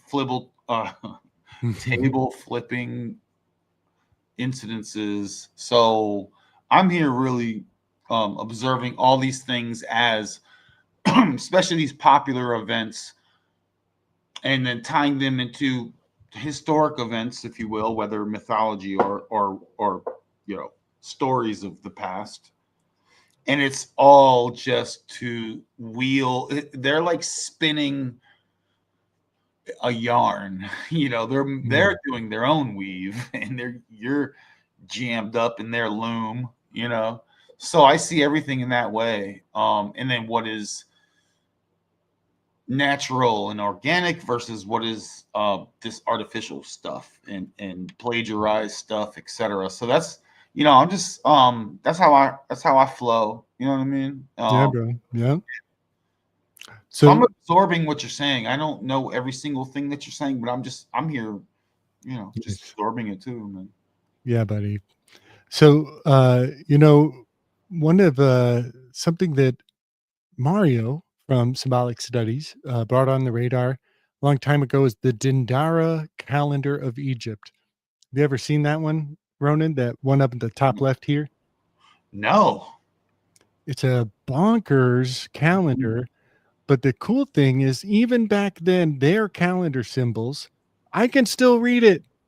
I could still read where they are in the sky when I look at the old Egyptian symbols, and that's kind of encouraging to know that my astrological savvy now still agrees and can see what they were seeing in the stars. So yeah, how authentic would you find that? Like, when was this discovered? I'll be honest, if you told me it was discovered in the 1940s, I'm be like, well, yeah, that's when everything else was discovered. Yeah. So this is actually in the architecture, in the building, in a few different places. That helps. So yep. And in the center of the Dendera calendar is a big, like it's an amputated leg of a bull, and then there's a kind of a jackal fox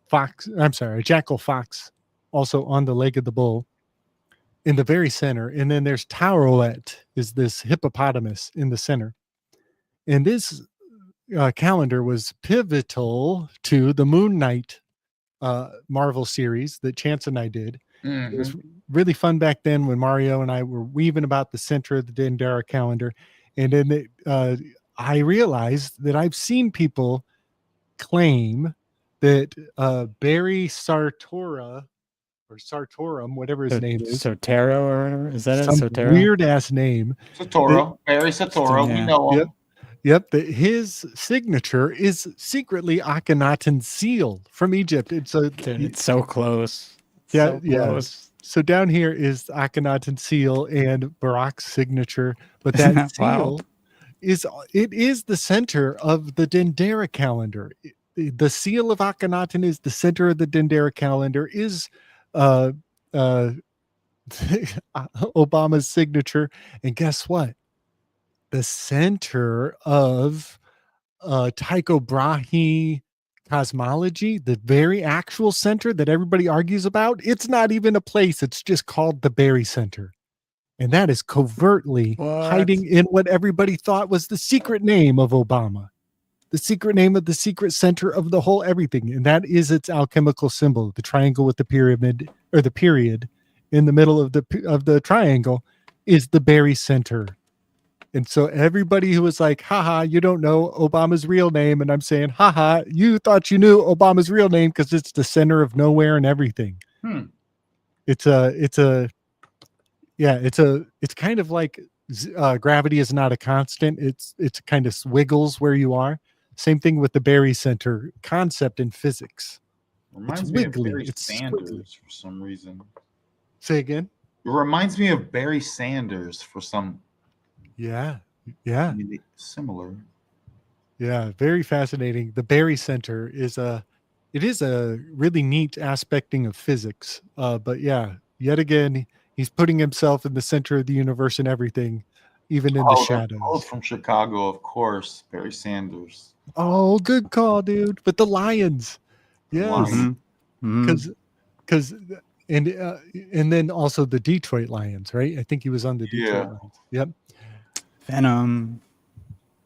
Sorry, yeah. I don't even think this cat's human, if I'm being real. The Toro cat. I don't think a lot of these cats are human. If I'm just gonna. I don't think so. I can't sit and prove it, but I'm pretty sure. I don't think some of these beings are actual humans, in my opinion. I'm inclined to agree. Same. And I think Venom is a perfect example.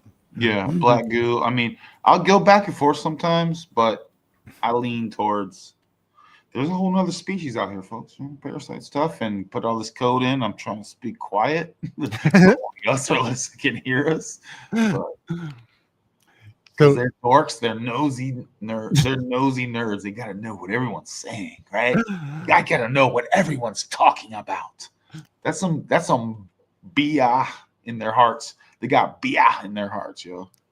Big time. So you guys know about the Yellow King legacy of myths? No, I'm not familiar with. Doesn't that comes up in what's it called, right? Lovecraft. Yeah, Lovecraft in. Yep. Yeah. So one author makes a little side story that gets that's underappreciated or off the radar, but because it's underappreciated off the radar, other author nerds start to graft on and make it larger. And so the Yellow King is a literary scavenger hunt. Certain authors are in on the joke, and they'll plant or imply the Yellow King, and it has gotten out of hand over the years. And so the Yellow King is kind of I don't know, it's like a snipe hunt of literature. It's like Ung's Hat. It's like an alternative reality sort of game but it's like a RPG where people keep writing and they don't know if it's real or fake at first, kind of like they do with the what's it called, like this Slender Man thing. What is it? Creepypasta stories and stuff. Thank you. Totally. Yes. And so it takes on a life of its own. And every time that somebody overreacts in the manifest, it feeds the story more. Right. So yeah, the Yellow King, I'm claiming that the Yellow King is going to be completely hijacked by this guy, the Ahmadi religion, the Raelian guys, the Raelian replacement team. Wait, that guy, Jesus Christ, that guy, the Antichrist dude with the hat, that he's part of the Raelian thing? Or are you talking about the other Raelian guy? I didn't know he was even involved with them. Okay, so he infiltrated the Raelians to disprove them. Jesus Christ. He became an infiltrating debunker, almost a hostage negotiator for other cults, to be like, okay, let me help you get out of that cult. And then he found out how cults work, and now he's running his own cult. And so he's done a double reverse on everybody, and now he's the cult leader, and he's doing it better. But he's also fulfilling the king in yellow. He's going to graft his historical mark into all the prophecies of the King in Yellow. That was just a literary gag. Yeah, I'm surprised he's even still around, that guy. But I mean, I guess he's good for him. You know, he's going to try. Let him try. Yep. Try. That stupid hat. That stupid hat is going to take off. That stupid hat.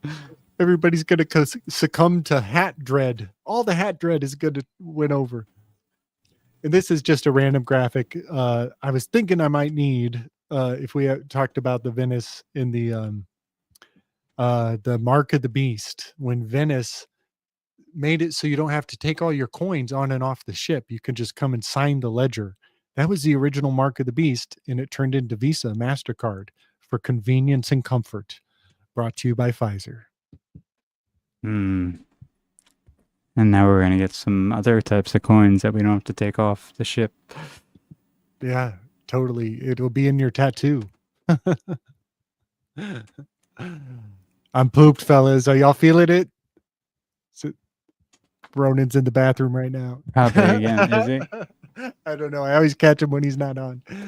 I know, and he wouldn't have liked that crypto remark either, so. Should we wait for him to get back? We'll see. Here he's. Okay, the Yellow Emperor was the incarnation of Lucifer in China. The mystery deepens. Thank you for Yellow that. dragon. The dragons, the yellow golden dragons. Yeah, Steiner says that, right, James? Yeah. Interesting. Or you even know about what do they call that? The Golden Dawn or the New Dawn. All that's yellow related with this. A lot of this. Because gold is king, right? Sure. I mean, yeah, I guess, yeah. Mm-hmm. Yeah, that's a prophecy you can rely on coming true every time. So, Slick, I'm good. I heard you guys were. Forgive me, All right. I'm in the area, and I'm listening the whole time. Yeah, I think we did it. I think we crushed. All right, everybody. So yeah, we'll probably come on again in a few more days. I'm trying to get PK back on, but he's so dang busy. And also Zaralath, he was a maybe. We'll see. So maybe next time we'll have Brother Zaralath in the mix. 100%. That'd be fun. Just keep me posted, brother. Much thank you for having us on as always. Absolutely. Thank you for joining us, Ronan. Yeah, Ronan. Tell them where to find you, Ronan. Yeah, guys, check out the Ronan Experience. It is perhaps the greatest thing that's ever happened on the internet, my friend. So much love. Gabriel comes through sometimes. This is, we're family out here. We're extended family. We all do. I don't speak for anyone else, but we all do our thing, and it's all beautiful from the heart. Check out the Ronan Experience. It's on Saturday nights, and every once in a while, other stuff happens in other days. It's like you have to look like at BirdDog45 because that's just how I started the YouTube thing. But it is a lot of fun. Without my rambling, I also learned a lot tonight. So much love and gratitude. I'm a symbol man, and I just calls it like I sees it. And if you can't explain it to me in a simple way, I don't even know what to tell you. And I learned a lot from Gabriel and Chris, and it's so amazing. Blah blah blah. So much love, peace, harmony, gratitude. America is the origins. The origins are all things, and you're the Jinn, folks. in that mythology. Gratitude, love, blah. Thank you, Gabe. Awesome. Much love, everyone. Give love, give respect, much appreciation. Thanks for joining us, everybody. We'll catch you next time on the Slick Distant Shared Artistic Expression.